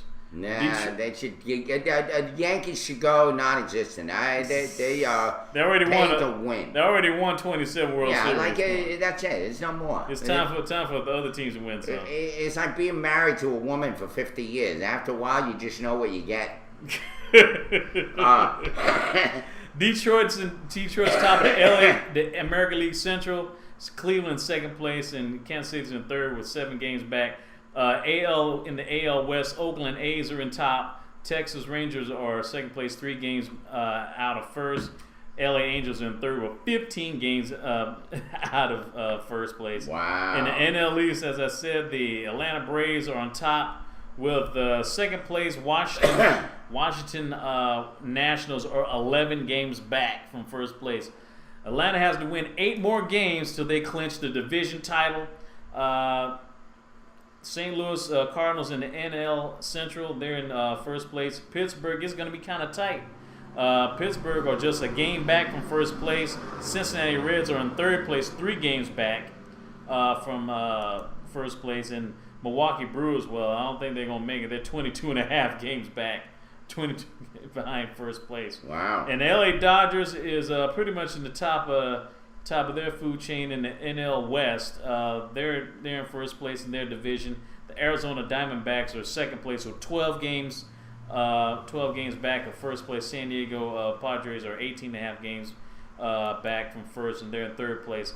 I think LA Dodgers got to win 7 more games to clinch their division, clinch the division, and that's all they got to do. Yeah, Dodgers got to win 8 games to win their division. Braves got to win 8 games to get their division, clinch the division championship box. And then everyone else had to go for the wild card. Now that's pretty much there you go. All right. Now we're over. Okay, yes, now we're over. By the way, Freddie Manuel Hofsis, whoever you are, I just became your friend. Thank you. Oh, let me see. Hi, Irving. I have a topic for your show you may want to explore. Mm-hmm. This is a friend of mine, Grace Sharp. Okay. And if you haven't already, Rainbow House. There is much gossip around town that the director has used funding inappropriately and for his own personal use. I'd like to find out. Well, I'll let her know. Let me know what source. Right? You are getting this information from. How's that? Is that good? What are you talking about? I'll address it. You see that, folks? I'm a busy man. Who are you I got fans writing to me, watching our show. Aware that we do have discussion, despite what you're seeing today, like Sarin Gas and Islands Patriot and Vorpapite, getting on and making stupid comments, and I respond in a stupid way, I guess. Whatever. Mm-hmm. Anyway, but we do have some fans. Yeah. Watching it. Actually, as a matter of fact, Mayor Ricketts, PR guy. Yeah. Said he watches our show regularly. Really? Yeah. And I said to him, I know it's a little bit out there. And he said, no, it's pretty entertaining. He said he watches it? Yeah. Wow. Ricketts, PR guy. And, when I did mention Rickett in that event, I said, I can't believe he's not here. What a lack of respect. He went and called Rickett. And Rickett showed up, all flushed. So, who the hell? Anyway. So, okay. I just read it. I read your thing, Rudy. I saw that video. You have to send it to Ed. See if Ed wants to play it. The one he posted in Mhm. Yeah, look at it. You got it? Okay. We got it. We're gonna play it. Yeah. So we're gonna play it, Rudy. That's awesome, God. Politicians are watching your cast. It is. I mean, I'm surprised. Even Grace Sharp. This is a young lady. I love her. She's a wonderful girl. She knows every freaking body in Macon. She's from that old money. Her parents were, who've been around for God knows eons. And I think her parents are the ones that brought into style that old wallpaper. Never mind. Anyway, so she, her watching the show is surprising, but it's not. What is it? Shock. Mm-hmm. Yeah, it's kind of nice. They're just watching to see Anne and the Sparta costume. I bet they are. Actually, we have reruns of that, don't we? It's whatever. Yeah. Anyway, the government is refusing to sign the Kyoto Protocol. Yeah, well, I don't like Kyotos. Mm-hmm. They're terrible cars. Yeah, they should name a car Kyoto. Really? Yeah, why not? Okay. Kyoto. That sounds like Toyota spelled backwards. Yeah. Wow. Yeah. The Kyoto Protocol. Yeah. Whatever.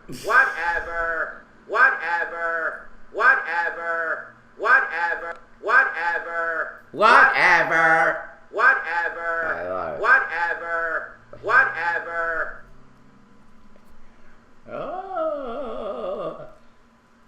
Look at that. Sexy Ant. Better watch out, Ant. Yeah. Yeah, I know. An eye on you. You never know it. You never know. There you go, folks. There I am. Mr. Live. Mr. Bagashita from Japan. Yeah. Oh my goodness. Well, ATT. I don't know that there's not that many MMA or shows or programming on TV. I know sometimes Fox, before they try to think, I guess, to fill up the space that they used to have for America's Most Wanted. They sometimes show some UFC or MMA on there on Saturday night. I do know there is some type of MMA contest or. Are or at we least, talking wrestling? Well, I was just asking a question for him. I need to keep snoring. But I like talking about wrestling. But it's fake sports, so Yeah. it's not like sports. It's fake. Not sports, but fake. So sports, it's not sports to me. Yeah. Sports is boring. Wrestling is fun. It's not sport. Yes. Of course, there's a show after Impact Wrestling that comes on. Well, Impact Wrestling comes on tonight on Spike TV from 9 p.m. to 11 p.m. There's a show, a reality show. I think it's like Bellator or something. It's like a MMA tournament. So if you're able to check that out, ATT, if you can get Spike TV at your satellite or cable company where you live, you should be able to get it. It comes on right after Impact Wrestling tonight.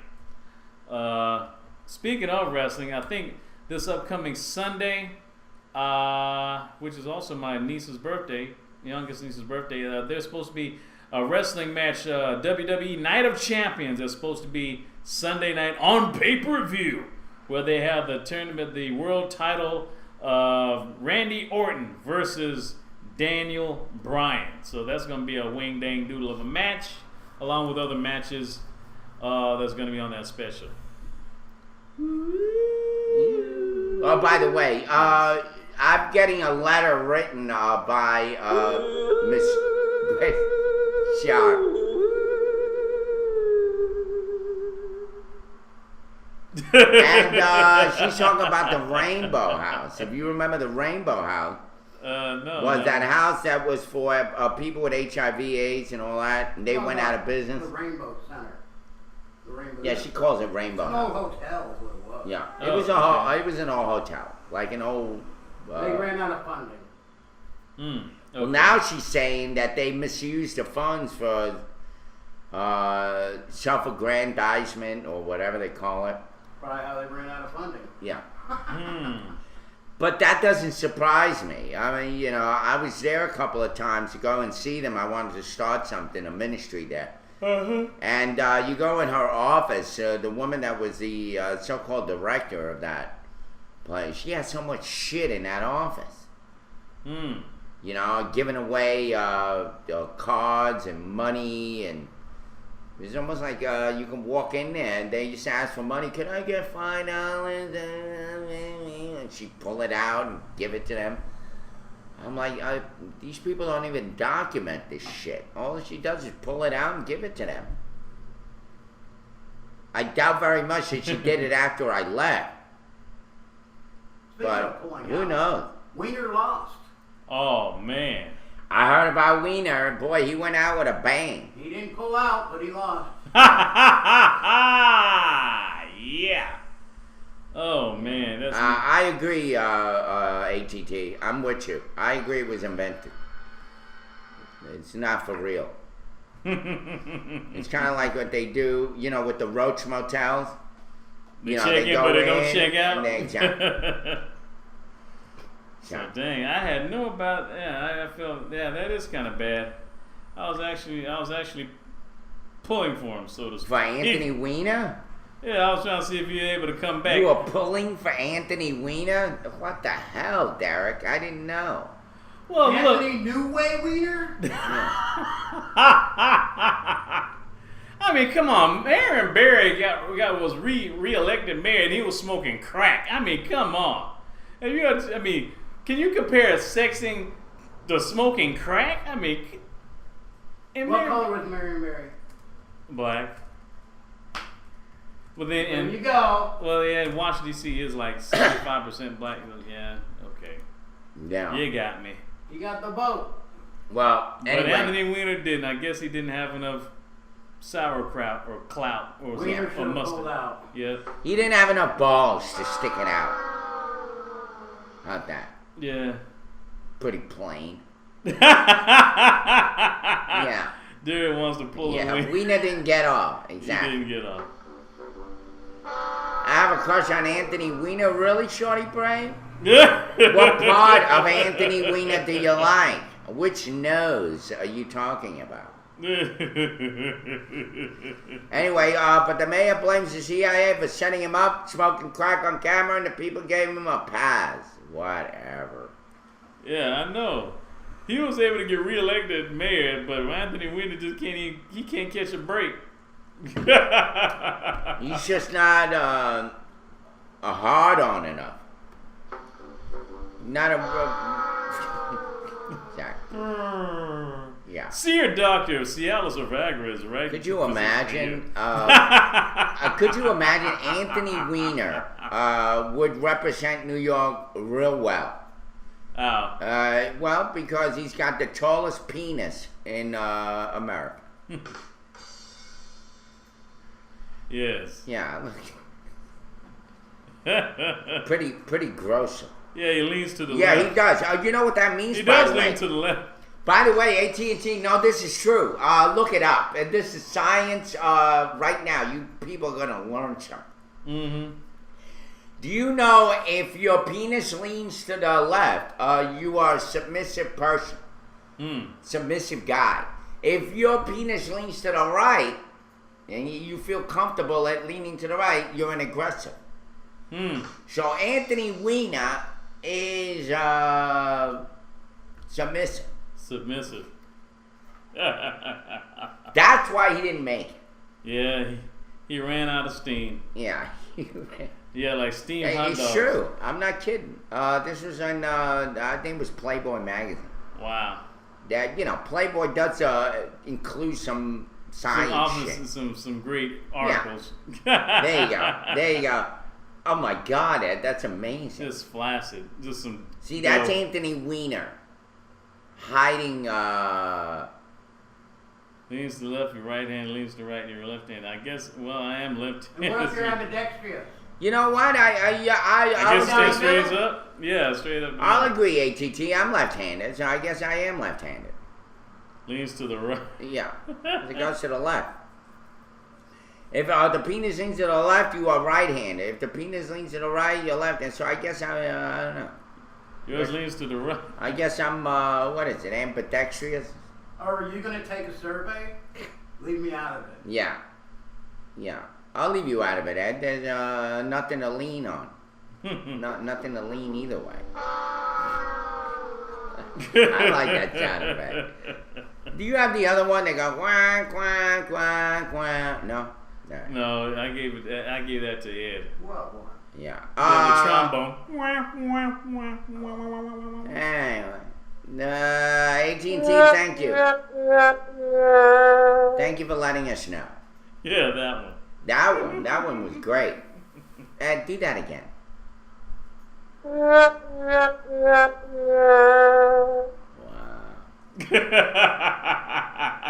It's music to my ears. Yeah. That makes my penis want to lean to the front. Because it lean back. Hello, Hawkeye, New Jersey. Our Jersey homeboys are here. Speaking of Jersey homeboys, where's Earl? Yeah, where's Earl Big Skillet? Wasn't it his birthday? Sunday was his birthday. Oh, Sunday. Yeah. Sunday, yeah. Anyway, what else is in the news, Derek? Let me see. I'll look for some. Well, we got something about Prince William. Prince William is ending his military career. Wow. This morning. It says, royal officials say that Prince William has finished his tour of duty as a Royal Air Force search and rescue helicopter pilot. That's called early retirement, folks. Yes. And has left operational service with the British military to focus on royal duties. Just in time for World War III. And charity work. William's Kensington Palace office said this morning, that the second in line to the British throne completed his final shift earlier this week. It said he would now focus on royal duties and was, quote unquote, considering a number of options for public service. William has spent more than 7 years in the military. What is his royal duties? Is he royal people around or what? Who knows? I don't know. I've never been royal duty. He spent more than 7 years in the military, first in the Army and then as a Royal Air Force pilot stationed in North Wales. And as you know, this past July, his wife Kate gave birth to the couple's first child, Prince George, or Georgie, as he's called to by close members of the family. Georgie. Yes. Well, and there you have it. 10 o'clock already. 10 o'clock, yes. Well, I hope you left the car door open. Go check. My car's got that. Doesn't that sound like that noise that cars make? I mean, the expensive car. Yeah, the expensive cars, not my car. Cheap piece of shit car. Well, yours ain't a cheap piece. I actually like your car. I want to buy your car. It has a nice interior. I give that though. Unfortunately, it doesn't have a place for a drink holder. Yeah, I'm waiting for Miss Daisy to be sitting in the back. Ready? Anyway. Yeah, ready. Well, it's 10:01 a.m. Don't go away. We have one more hour to go. Yeah. You're watching the Morning Roast live with Irv, Ed, and DB from the Nut House. Remember that. And we've set up shop at the Home Plate Deli.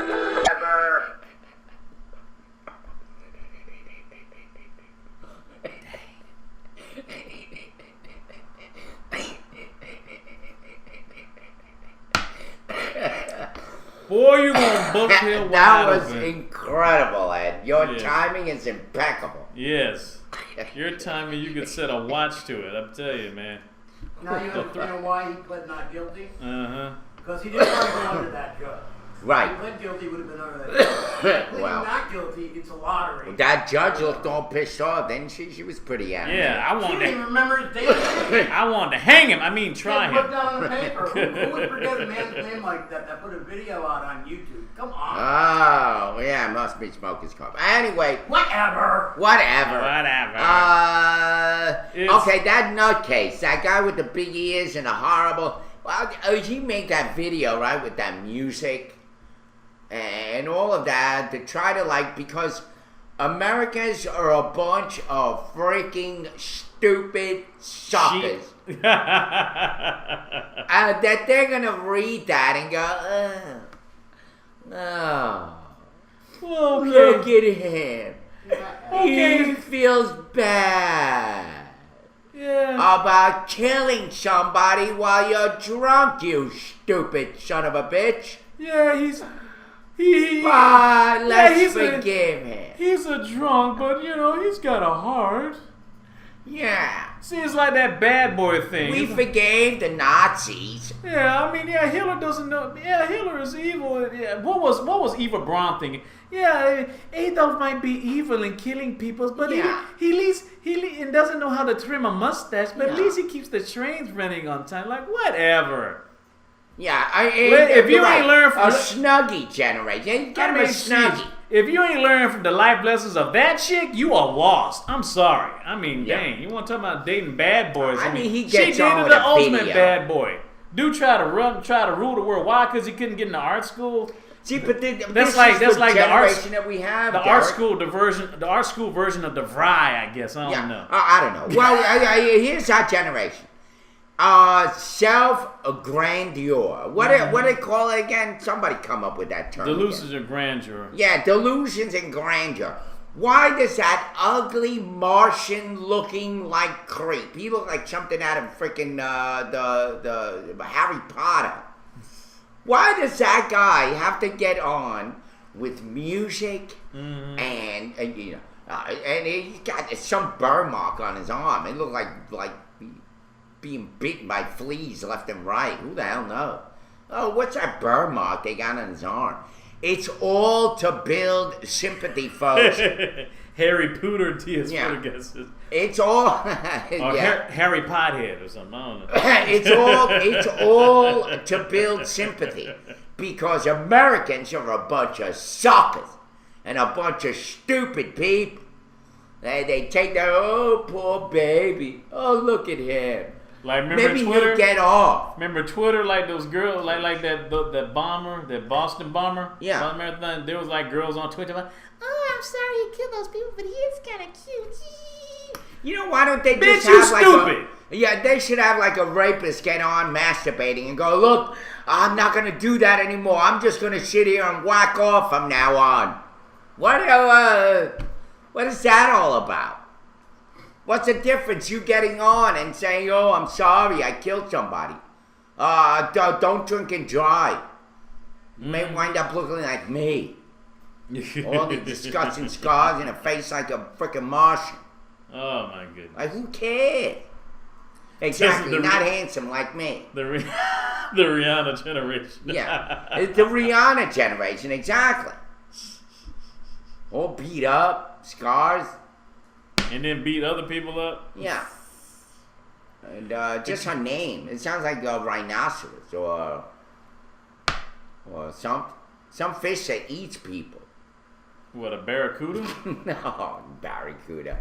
No, another one. Piranha. Okay. Piranha Rihanna. That's it. You see, I knew I was close. Okay. Yeah, she's a freaking piranha. Yeah. Oh, my goodness. Yeah, anyway.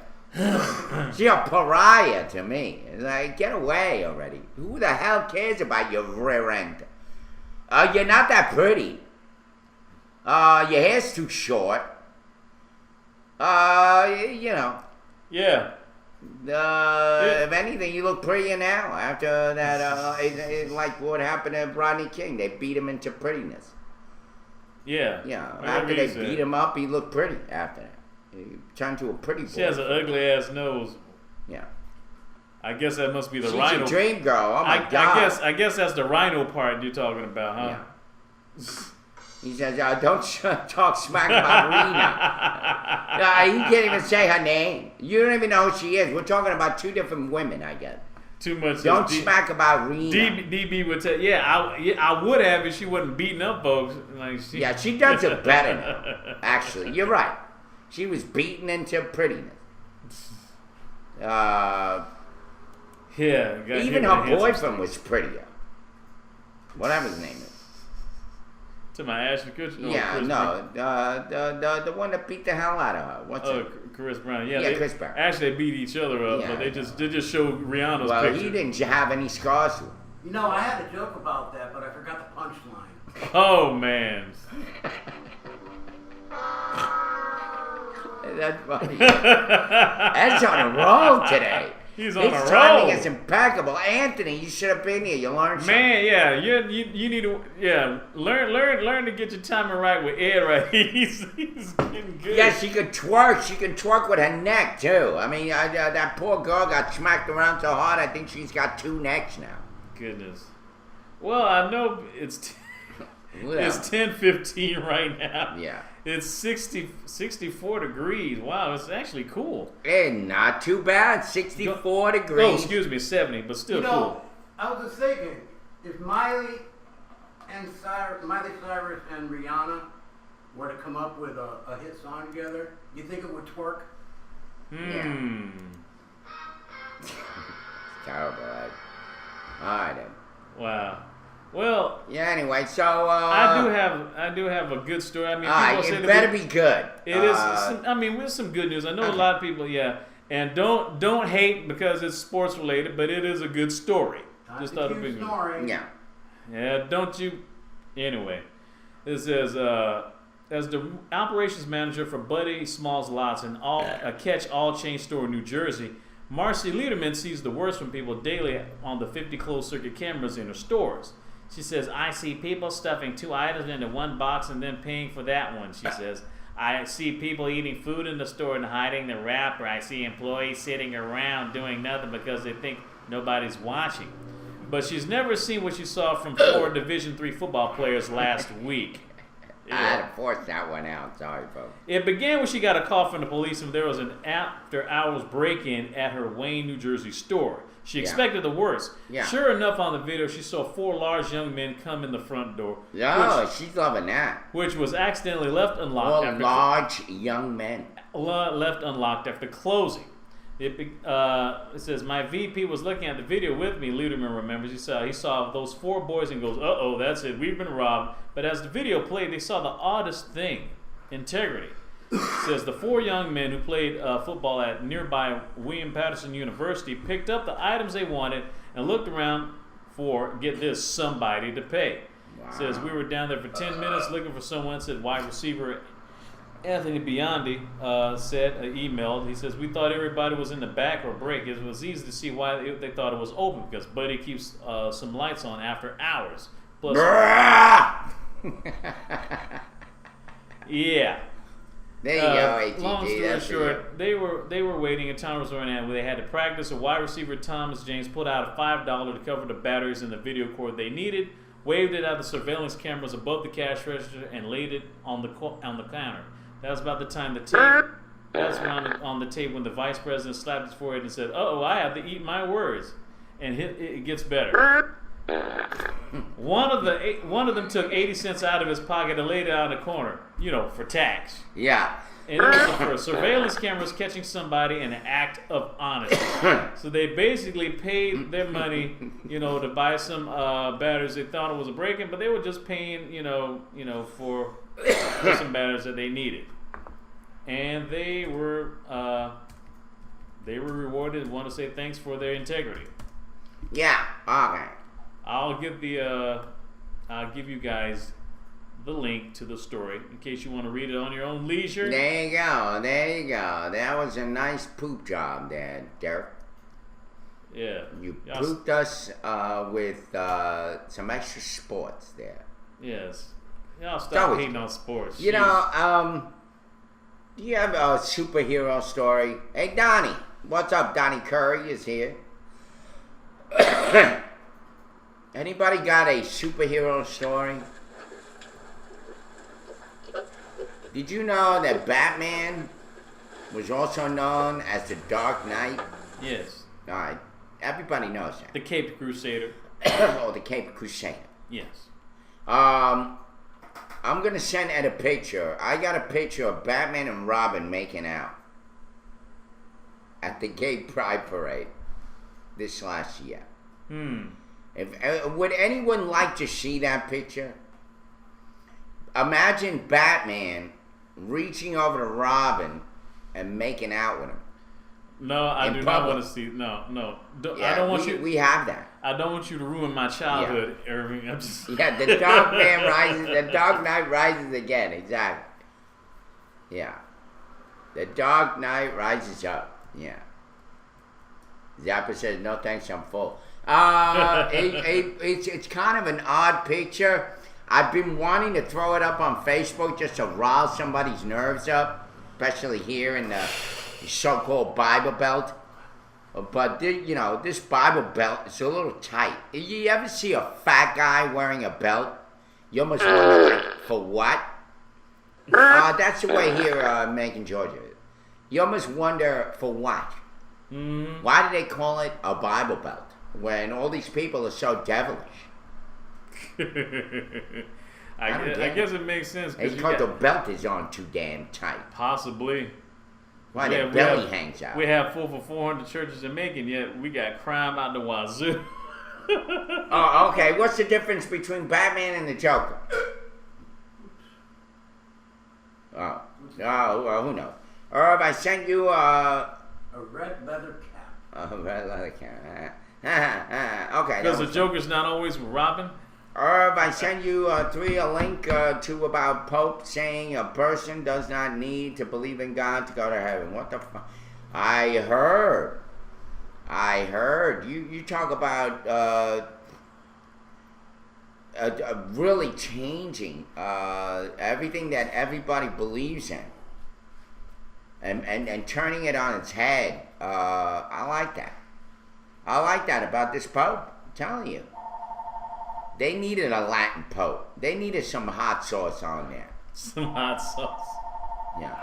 He's from Argentina. Who's going to get up and get that phone? Because I sure as hell am not going to get off this camera. Hello?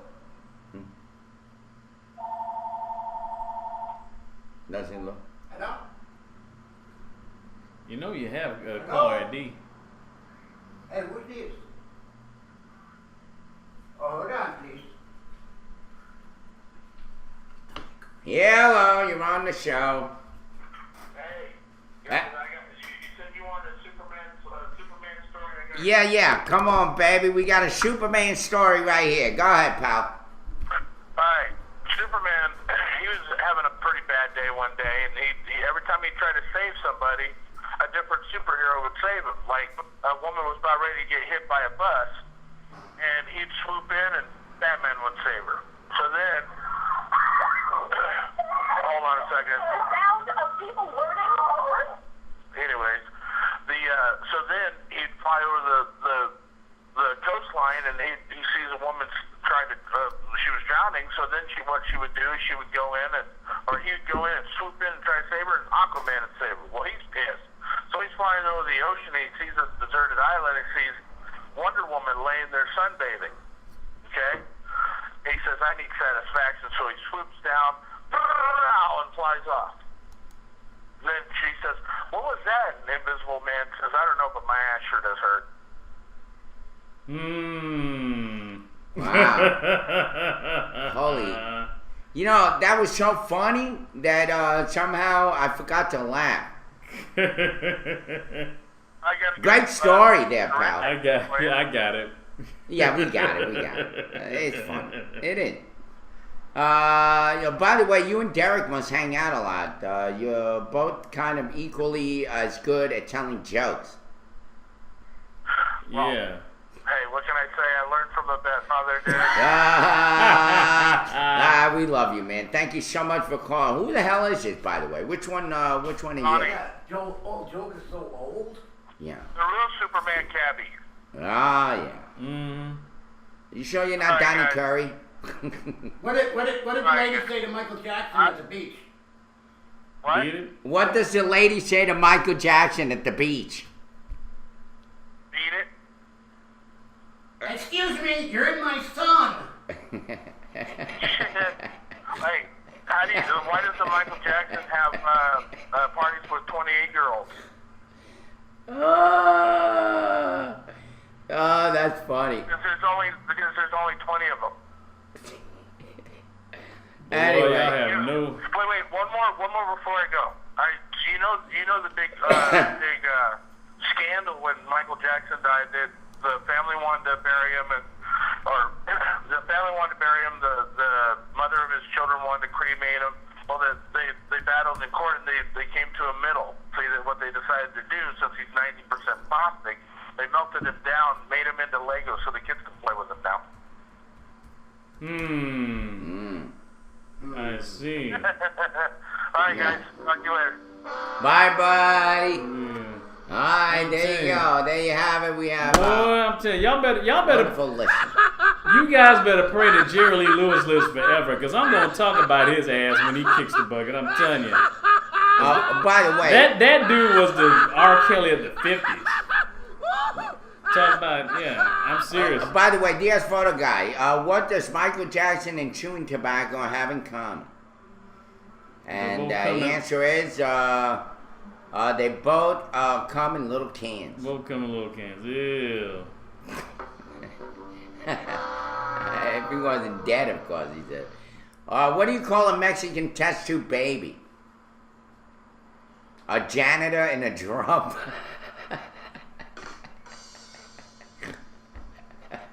Wow. By the way, Ed, that last joke he said was hysterical. That was funny. See, that kind of shit is funny.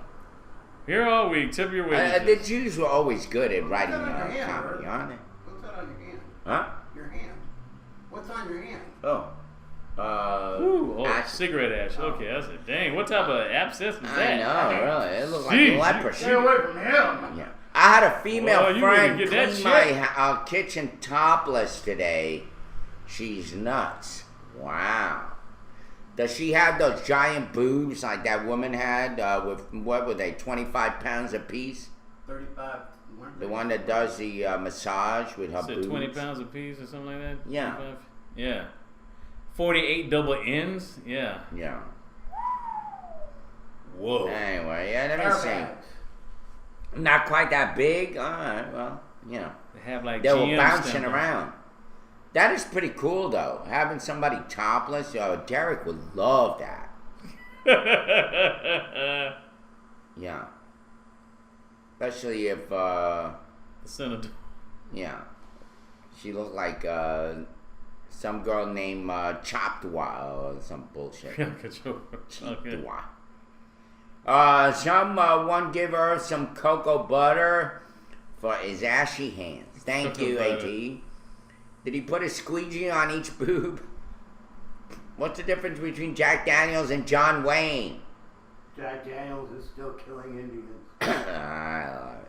That's fun. That's fun. Irv needs to skydive naked. You know, that joke wouldn't hit that a would be great, wouldn't Friday it? or something, or what? It's Get Thursday. that wind. You know, I was in one of those water slides. Yeah.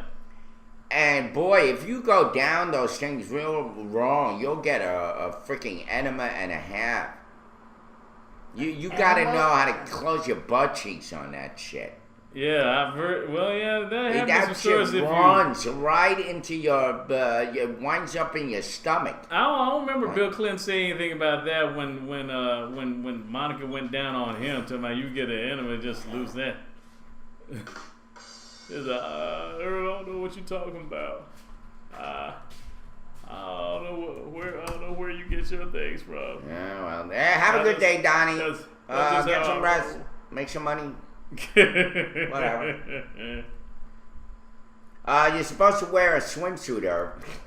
Yes. Yeah, well, that was the problem. That you're supposed to wear a swimsuit, but when you wear regular shorts, and that shit rushes right into you. Like I'm serious. Like Like Like a bidet? A bidet, yeah, I'll tell you. Yeah. More like one of those steam cleaners up your rear end. That shit hits you hard. You'll learn quickly. And I didn't have to take a dump for like a couple hours after that. I think it all fell Yeah, out. because it cleaned your cold. Oh, that shit was hosed out. Who knows?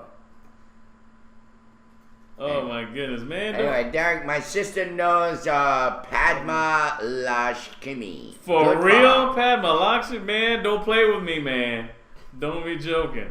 Padma Lakshmi is fine as hell. She's the one on Iron Chef or something. Why Chef. doesn't she change her name?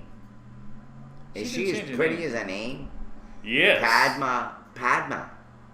Oh, look at that, Derek. That's her. Hey. There's us with the women. Hello. Then I disappear. Yeah, there you go. Look at that. You just made my day, Ed, right now.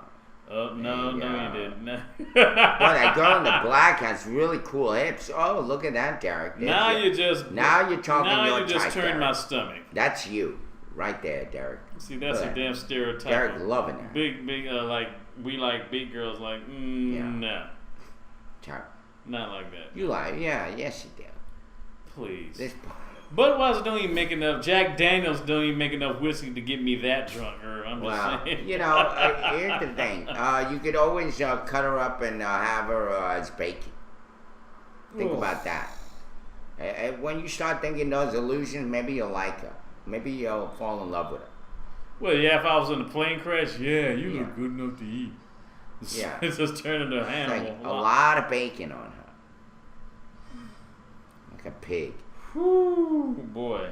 Yeah. Yeah. man. Anyway, no, I'm serious. Folks, take a look at George Zimmerman's wife. Doesn't she remind you of Miss Piggy? She looks like Miss Piggy. You know how they take cartoons and they make them into like real, you know? Yeah. Like they did Popeye. What a terrible job they did with that. But Yeah. anyway, yeah. That's what she looks like. She looks like the humanized version of Miss Piggy. You know, I tell you one thing. I bet you wish she knew some karate like Miss Piggy. George Yeah. Zimmerman would have pulled a gun on her and her father and his father-in-law. Yeah. Her Yeah. dad. Like, yeah, they wouldn't. Candle in the eye. Yeah. No, Miss Piggy's. Yeah, she is real. Take a look at George Zimmerman's wife. I'm serious. Every time I see her, I think she's gonna go. Hello, Georgie or Kirby. That's what I think. And then who she got as a lawyer? Another like a guy that looks like a frog. He's got no hair, Mm-hmm. just like a frog. Yeah, I was gonna say that guy. Big mouth, Judge, just talking the- more the- than he needs What to. about that other lawyer, O'Mary? He kind of looks like a broke version of Senator Kerry. Yeah. Or he looks John like a Kerry. matchstick. You know how matchsticks are? They have a stick and then a big head. Yeah. That's what he looks like. Somebody take him and scratch him on the ground and light up a room. Broken Heart says, F you, I'm a frog. Broken Heart, you're a good It's frog. like easy to be green. You don't get people warts like frog shit. We look like Gordon and Grover. Okay, who's Gordon? Gordon, I guess he's the black guy from on Sesame Street, but he's bald. So, but you're bald, but I don't know. I'm not bald now. I'm wearing a hat. They wouldn't know. Yeah, but Grover, why is it Grover? Because he's blue? Oh, we do. Rudy, look at that. Rudy right away agrees with it. Oh, In a the way, 1970s Gordon. Okay, the first Gordon, the one who had a fro. Okay. Actually, that was Holly Robinson's Pete's dad, actually, by the way. There you go. We got a new name for our show. Gordon and Grover. There's your picture. There you go. Now, you're not going to tell me that she does not look like freaking Miss If you can get a Piggy. picture of Miss Piggy and Look at right her. there, like separated. You have a the picture birth, of Miss Piggy? Be perfect, man. Perfect. Look at her. She's got the nose just like a pig. And she's got a snout. She's got the pretty hair like Miss Piggy. She's got the fair skin. She's got the cheeks. She's got everything. She looks just like Miss Piggy. But instead of dating a frog, she's married to a toad. You see what I'm saying, Rudy? Thank you, Ed, for bringing that up. I love when I'm right. Yes. But especially when I got proof that I'm right. She looks like a human version of Miss Piggy. Yeah. Oh, it's yeah. freaking unbelievable. I can't believe. Truth is better than fiction in this case. Yeah. Yeah. I'm serious. Kiss a Prince turns to a reptile. Whatever. Yes. All those hungry man dinners. Hungry man dinners. Speaking of hungry man dinners. Yes. It is time for our daily bread. For September 12, 2013, Beneficial Power. The title, Beneficial Power. By Joe Stoll. By Joe Stoll. Whoever he is. So this is Joe speaking. Boxing and strongman competitions have a unique aspect to them. In the events, the athletes compete individually for the purpose of demonstrating their superior strength. It's like arm wrestling. You do it to prove that you are the strongest person in the room. One aspect of God's glory is His almighty power. But how does He show it? And how does He show His strength? He doesn't do it by rearranging the galaxies before our very eyes, or changing the color of the sun at a whim, or freezing a lightning bolt as a trophy to His strength. Instead, in His love and compassion for needy people like ourselves, God has chosen to show Himself strong on the behalf of those whose hearts is loyal to Him. 2 Corinthians chapter 16, verse 9. The pattern is consistent throughout Scripture. From the dividing of the Red Sea, to the marvel of the manna in the wilderness, to the miraculous virgin birth, and the untimely, to the power of the resurrection. Our Almighty God has chosen to demonstrate His strength to bless, preserve, and protect His people. Be assured that He delights in showing Himself strong in the challenges of our life. And when He proves His power on our behalf, let's remember to give Him the glory. Lord, thank You for choosing to expend Your divine power on the needs of my life. When my strength is weak, teach me to trust that Your almighty arm is able to guard, protect, and deliver. All of God's promises are backed by His wisdom, love, and power. Today's Bible read in 2 Corinthians chapter 16, verse 9. The eyes of the Lord run to and fro to show Himself strong on behalf of those whose hearts are loyal to Him. There you have it. Daily bread, beneficial power. For September 12th. Thank you. Salam alaikum. Yes. There you go. It's a good picture of me. I like it. I think that's the one I want around my gravesite. Thank you. Blessed are you. Notice how all the popes do this? Yes. Almost like a spasm. Well, because they usually they always get them when they're like 50, 60 years old. That's yeah, that is true. Before then, they're doing this, right? And then all of a sudden, they're doing this. Yeah, they get like How do you go from this? Yeah, they get a late. to this? See, if they were able to get like a late 30-year-old to 40-year-old something pope, I don't know. Someone who actually is in good health, then Yeah. they could do it. Anyway, that was fun. That was fun to read. Oh. Oh, they're keeping their balance. I got the best audience in the world. Oh, Their timing is impeccable. I know it. I know, man. Matter of fact. Oh, it's called Parkinson's. All right. What happened to Vorbabite? He felt like we weren't paying attention to him, so he left. Big baby. Wow. Yeah, that's what happened. When people you don't give them attention, they go away. Didn't I say that early on? Mm-hmm. Ignoring somebody is worse than telling them off. Just ignore them. Yeah.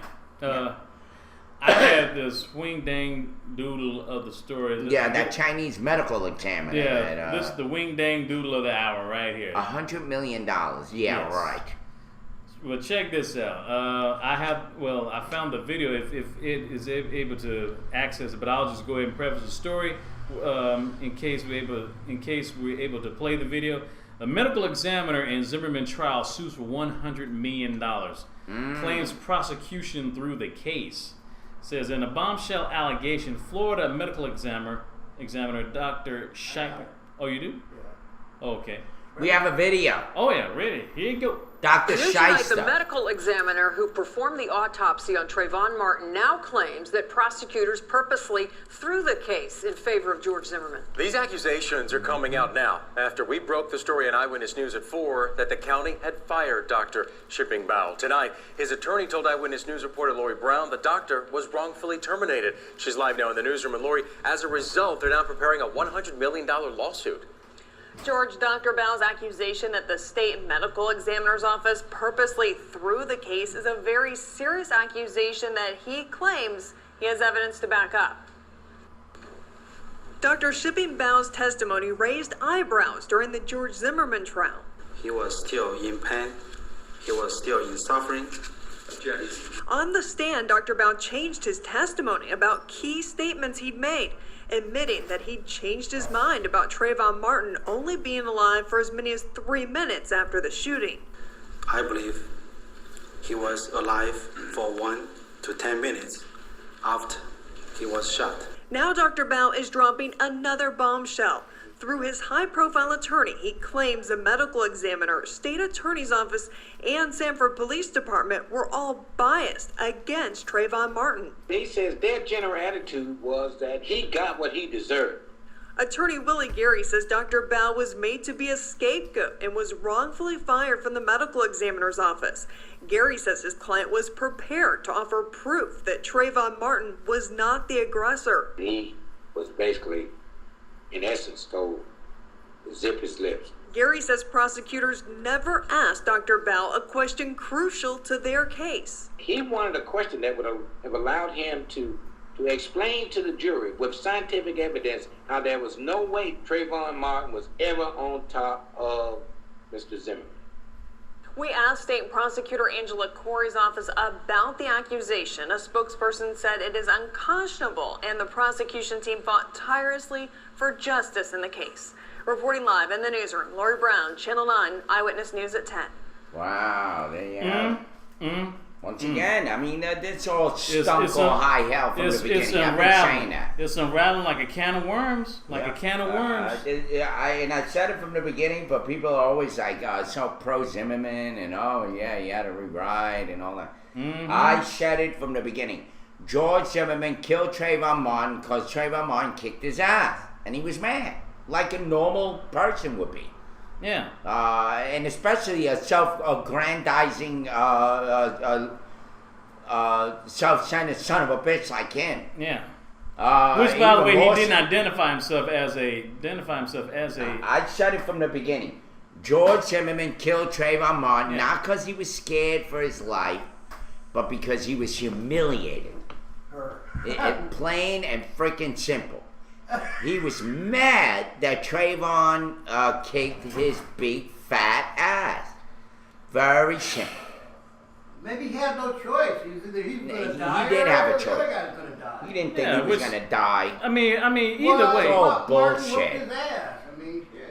He was just mad at it. It'd be like anybody else. Look at Macon. Look what happened with Junebug, man. Yeah, I know. But it was. I mean, but the thing is, it was. Sutton was a cop. He's not even a cop at all. I mean, he's a glorified security. Yeah. Well, yeah, exactly. He's. I mean, he's. You talking about Sutton is unfit? He's even worse than Sutton. Yeah. I mean, truth be told, I mean the man already had a criminal record, which meant that he shouldn't even had a gun in the first place. He shouldn't even had a gun. Yeah, look at what he's doing now. He's gonna kill his wife. He goes and lies. The cops say, "Well, we didn't find a gun on him." Of course not, you stupid ass. The guy was already in his car. What do you think he did? He unloaded it right in that car. Between you taking 45 minutes to show up, police officer. Well, why did his wife drop the charges?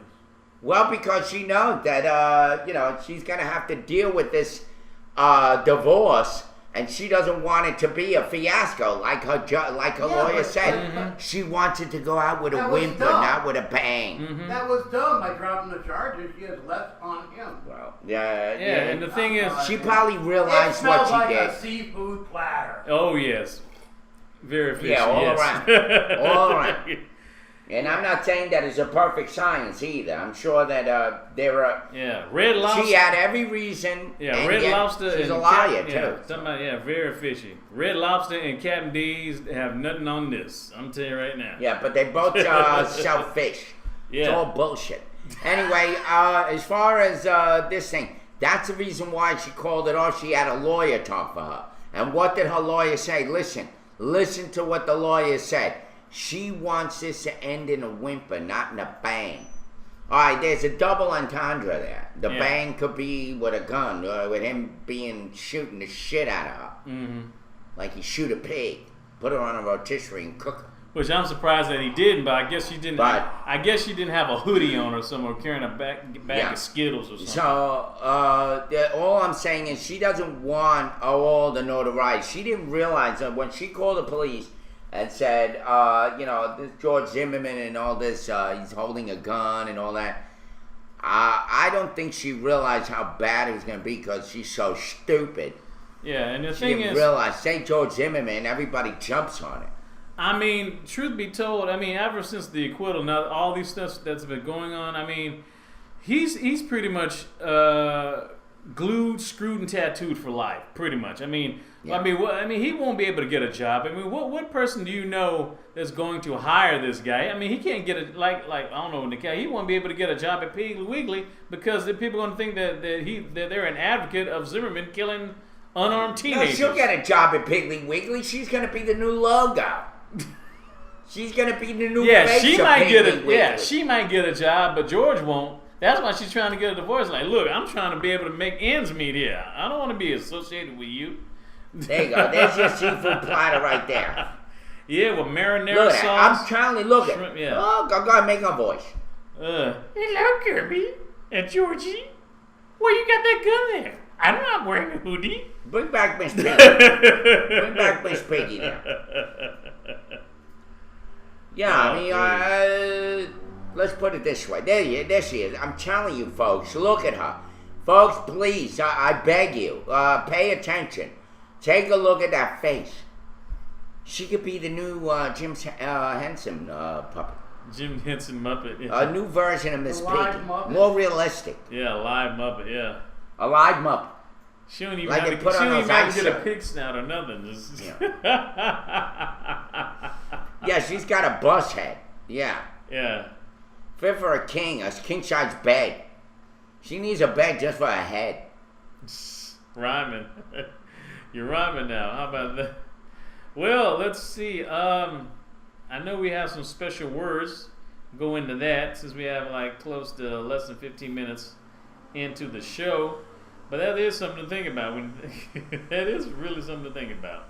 Yeah, it is. Oh, by the way, you're right, AT&T. Zimmerman is not white, but mixed. The KKK does not accept mixed race, except one thing. You can join the gang by killing a black person, so believe me, he's been initiated. He's a token mixed guy that they have in the KKK. Basically, see, the thing is, what's slick about the KKK, they just basically want minorities, mixed people and minorities to kill each other. Yeah. take themselves out, and then then they take back the country. Yeah, you're right. As if they ever lost it. I don't like these cigarettes, Nicole. I don't. I think these cigarettes suck. These cigarettes, yeah. They're not good. They leave a bad taste in your mouth. You want real... Yeah, like Sweet and Low. Yeah. Really. Okay, here's today's Word Origins by John Ado. Our word for the day from Word Origins. All right, here we go. Our word for the day is Cockney. Cockney. Cockney. That is not a penis on your kneecap. No. It is Cockney is a language, right? It's, well, I'll get into it. Etymologically, a Cockney is a cock's egg. It comes from cocaine, not the drug, cocaine. Cockney. C-O-K-E-N-E. Yeah. The old genitive plural of cock, and a, the Middle English word for egg. This was a medieval term, believe it or not, for a small or misshapen egg. The runt of the group, the runt of the clutch, supposedly laid by a cock, a hen, I guess. There you go. Keep going, guys. And it came to be applied, probably egged on, by Middle English cocker. I'm so excited about it. Or pamper to a pampered child or mother's boy. So they, in the 16th century, we find that it has passed down on to town dweller. The notion being that people who lived in towns were soft and effete compared with countrymen. And this is cock-a-doodle-doodle-licious. Yes, and by around 1600, it started to mean more specifically someone born in the city of London. The popular definition of someone born within the sound of bow bells is reported by the lexicographer there you go. John Mishu in 1617. So there's the word Cockney. Leave that up a minute, Ed. There you go. There you go. It's now been approved. Yes, they are separated at birth. I'm serious. Look at that, folks. Look at that. This is amazing. Oh my goodness. Same makeup. Same nose. Same See how hairstyle? a nose is? Look at her nose. Yes. It's exactly. I'm telling you. Same eye makeup, same everything, eye color. Same hair. All she needs is a pearl necklace and a green frog, and hey. It's uncanny. Yes. Yeah. It's What's green? It smells like chili Zimmerman. It's freaking amazing. The moment I saw her, I said it. I said, oh shit, she looks like Miss Piggy. Yeah, I'm getting hungry. Yes, Georgie. For bacon. I mean, Kirby. Yeah. That's sad. Duh. That is really sad. Actually, Miss Piggy is better looking. You're right. She doesn't look as bitchy. Yeah, Miss she's Piggy's smiling. And she's a muppet. So I'll give her a pearl necklace. Let's do that. What does that tell you? See, talking about giving pearls to swine. I guess that's why she has. That's talking about. Yeah. So going back to the Bible, yeah, giving pearls to swine, huh? You may be right, Master Meatball. The white people are losing America to non-white people. The birth rate for white is 1.4, not enough to replace the 2 people that made them. But then the white people stole the land from non-whites, and karma has a way of coming around. Just saying. Beautifully said. You are a master baiter at bringing up these incredible examples. Yes. Thank you, Master Meatball. That was great. Yes, that is very, good very shit. great. America belongs to Native Americans anyway. Yeah, a broken heart. I know. It's all right. We're Indian givers. All right, what else do we have, Derek? Well, yeah, we have Who Said It First. I'm about to get that in a few. Oh, by the way, speaking of, our president's a puppet, really, of the government. Mm-hmm. This is a perfect example, folks, that even us average Americans become puppets. If that woman does not look like that puppet, Miss Piggy, I don't know what else to say, folks. Yeah. You guys are ignorant. Yes. All right, go ahead. 6 minutes till the show. Just want to say who said that first, who said it first, and basically who said this particular phrase first. Hit the nail on the head. There you go. Hit the nail on the head. You hit the nail on the... Didn't I just hit the nail on the head? Yes, you did. Yes, you did with a huge hammer. Yes, you did. Yeah, there we go. It has a crisp, modern, no-nonsense sound, but doesn't seem modern when you look at its first appearance in English. It says, Exile so smitten on your head. Yeah. This must be Old English. Okay, this was written in 1438. Wait a minute, that wasn't English. What the hell is that? It was Old Say English. that again. Exile so smitten your near on your head. Sounds Russian.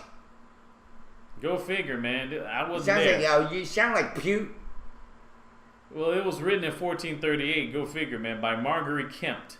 What is that? Mrs. Kempt was a very religious woman who made arduous journeys from Norfolk to Jerusalem, Rome, Germany, and Spain, besides mothering 14 children. Wow. Her book of Marguerite Kempt is considered to be the oldest surviving autobiography in English. So basically, she said that. Marguerite Kempt in Old English. All right. Wow. Well, there you go. Hit the nail on the head. Definitely, no doubt about that. And there are some people licking hammers today, like Miley Cyrus. Yeah. So, no. Anyway, we got birthdays today. You know, after all, despite how life goes, people are born every second. Oh, yes. There is a sucker born every minute. And so are babies born every minute, too. That's how they say it out there. There is a sucker born every minute. You ever see Barnum? Broadway show Barnum? No, I haven't seen Pretty that. good. I may have to check that out if I'm ever in New York. Yeah. If it's built Go ahead, Derek. Give us, it's hammer time. Yes, it's hammer time. We got some crazy celebrity birthdays here for September 12th, right here.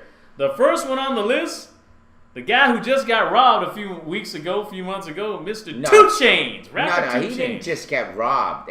He's the guy that was smoking dope on that bus, and they stopped it. Oh, yeah, that's And they wouldn't let him on. So what they did was they towed all of their asses. Yeah, they did. That's what he's known for. Screw the fact that he got robbed. Yeah.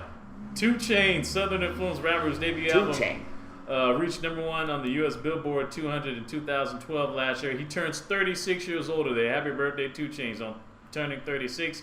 Paul Walker, actor who won the 2001 Breakthrough Award for the new male style maker for his performances in the Fast and Furious movies. Paul Walker turns 40 years old today. By the way, gay boy, I agree with you. Oh, yes, that is true. Also, yes, Barry White was born on this day. He would have been 69 years old. Yeah, they Show you right, baby. Show Right, you right. I what- wish I had his who voice. else? Jennifer Hudson, who gained fame singing. Missed 400 pounds down to looking gorgeous. Yes, she was looks hot. a finalist in the 3rd season of American Idol and sang up a storm, winning an Oscar for Best Supporting Actress as playing the role of Effie White in the 2006 film Dreamgirls. Jennifer Hudson turns 32 years old today. As pretty as she is, do you think that she has like stretch marks and stuff? I don't see any. I hope not. Well, you don't see them because she always has a dress on. You don't know them until you live with her. Take that dress off and see how many roads she has. Whether she has a map. Okay. On there. Lines everywhere. Yeah. Also, who's celebrating a birthday? Jason Statham. Jason Statham. Action film star who gained popularity for his roles in the Transporter film series and Snatched, performing his own stunts, and he played opposite Sylvester Stallone in The Expendables. British actor. He turns 46 years old. They call him the British Bruce Willis. Yeah. 46 years old because they have the same hairline. Yeah. But he's 46 today. Oh my God. You guys are awesome. I love your bantering going back and yeah. forth. Nicole says she can't wipe her own ass. Ew. Okay. Also, Yao Ming. Yao Ming. The Houston Rockets 7'5" basketball phenomenon from China. 7'5". He's 33 years old today. Could you imagine what that smell? He must have smelled like fish. That's all they eat. Yes. Yeah. Andrew Luck, former Stanford quarterback, 2010-2011 Heisman Trophy runner-up, and now the current Colts quarterback who took the place of Peyton Manning, who's the quarterback for the Denver Broncos. He's 24 years old today. George Jones, legendary country singer with a career of 50 years. Is that the guy that used to beat his wife? Yeah, late wife Tammy Wynette. He would have been 82 years old today. He died earlier this year, 2013. Yeah. Henry Hudson conducted sea explorations in the early 17th century. Was born in 1575. The Hudson River. Yeah, the Hudson River's named Henry after Hudson. him. And as I said, Barry White, deep voice singer who sang "Can't Get Enough of Your Love, Babe," was born in 1944 on this day. Died in 2003. I like Barry White. Oh yes. Who doesn't love Barry White? Well, people that didn't have a good love affair. Yeah, that's people, probably true. People that ain't got no partner or something, they hate love songs. Oh yeah. Makes them depressed. I know. I used to call it hanging music. You want to go hang yourself once you listen. Yeah, whereas Barry White is baby making music. Yeah. Neil Peart, drummer of the rock band Rush, he turned 61 years old today. Jesse Owens, African American track star who won gold during Hitler's 1936 Berlin Olympic Games, would have been 100 years old today. Yeah. On this day, September 12th. Yeah, Tony Danza. When will he die? Speaking of which, did you see him lately? No, no. Now he looks really Italian. Like he looks like an old Italian mobster now. Well, he is up there in age, right? Yeah, but I can't believe how he just didn't age right. Mm-hmm. Emmy Rossum, a Tony-nominated actress on Broadway. She's a film and television actress as a cool-headed Fiona in Showtime's Shameless. She turns 27 years old.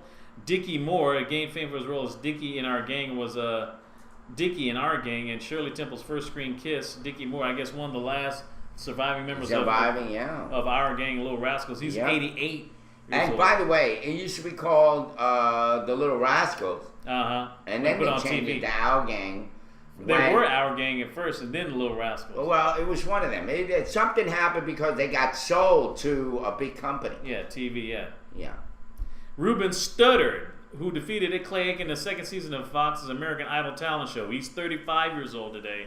Linda Gray, best known as JR's wife, Sue Ellen Ewing on Dallas. And the original and the new version on TNT. She turned 73 years old today. Ian Holm, best known for his award-nominated role in the film Chariots of Fire, is 82 years old. Hans Zimmer, noted for his lengthy collaboration with Christopher Nolan in Inception and the Dark Knight trilogies. He's 56 years old today. And a couple more. It's 11:01. We gotta go. Oh yeah. Louis C.K., a comedian, observational comedian on the Stars Directs the FX series Louis. He turns 46 years old. And Amy Yazbek, who is who's been on the show Wings and character Casey Davenport, and the widow of the late great actor John Ritter. She turns 51 years old. And Maurice Chevalier, remember him? French actor.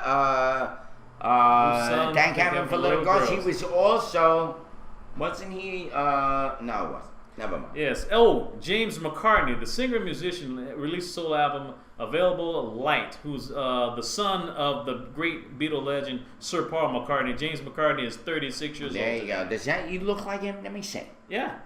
Oh my God. Just got blonde hair. Just like him. Mm-hmm. Oh yeah. That's scary. Very scary. I guess that's why he's his son. Did he have an immaculate birth? Oh no. Come on. Jessica Seinfeld, Jerry Seinfeld's wife. Not that there's anything wrong with that. She's an author best known for her cookbook, Deceptively Delicious. She turns 42 today. Yeah. Anyway, there you have it, folks. Happy birthday to you all. Happy day to all of you. And John J. McGraw, Dr. Phil's son, he's 34. There you go. Dr. Phil. That's why he lost his hair. Oh, by the way, I'll see you guys tomorrow is known as Flatulent Friday, September the 13th. Yeah, now that Wiener's gone, it goes back to flatulent. Yes. But he's going back to the bun. We hope that you'll join us tomorrow to get more educated. Thank all of our guests, all of our moms. We remind you what not to do as opposed to what to do. Oh, yes. Yes, indeedy. Yeah. Until next time, on behalf of Irv and Ed, this is DB saying, can you smell what the roast is brewing? See you tomorrow, guys. Take care. Thank you.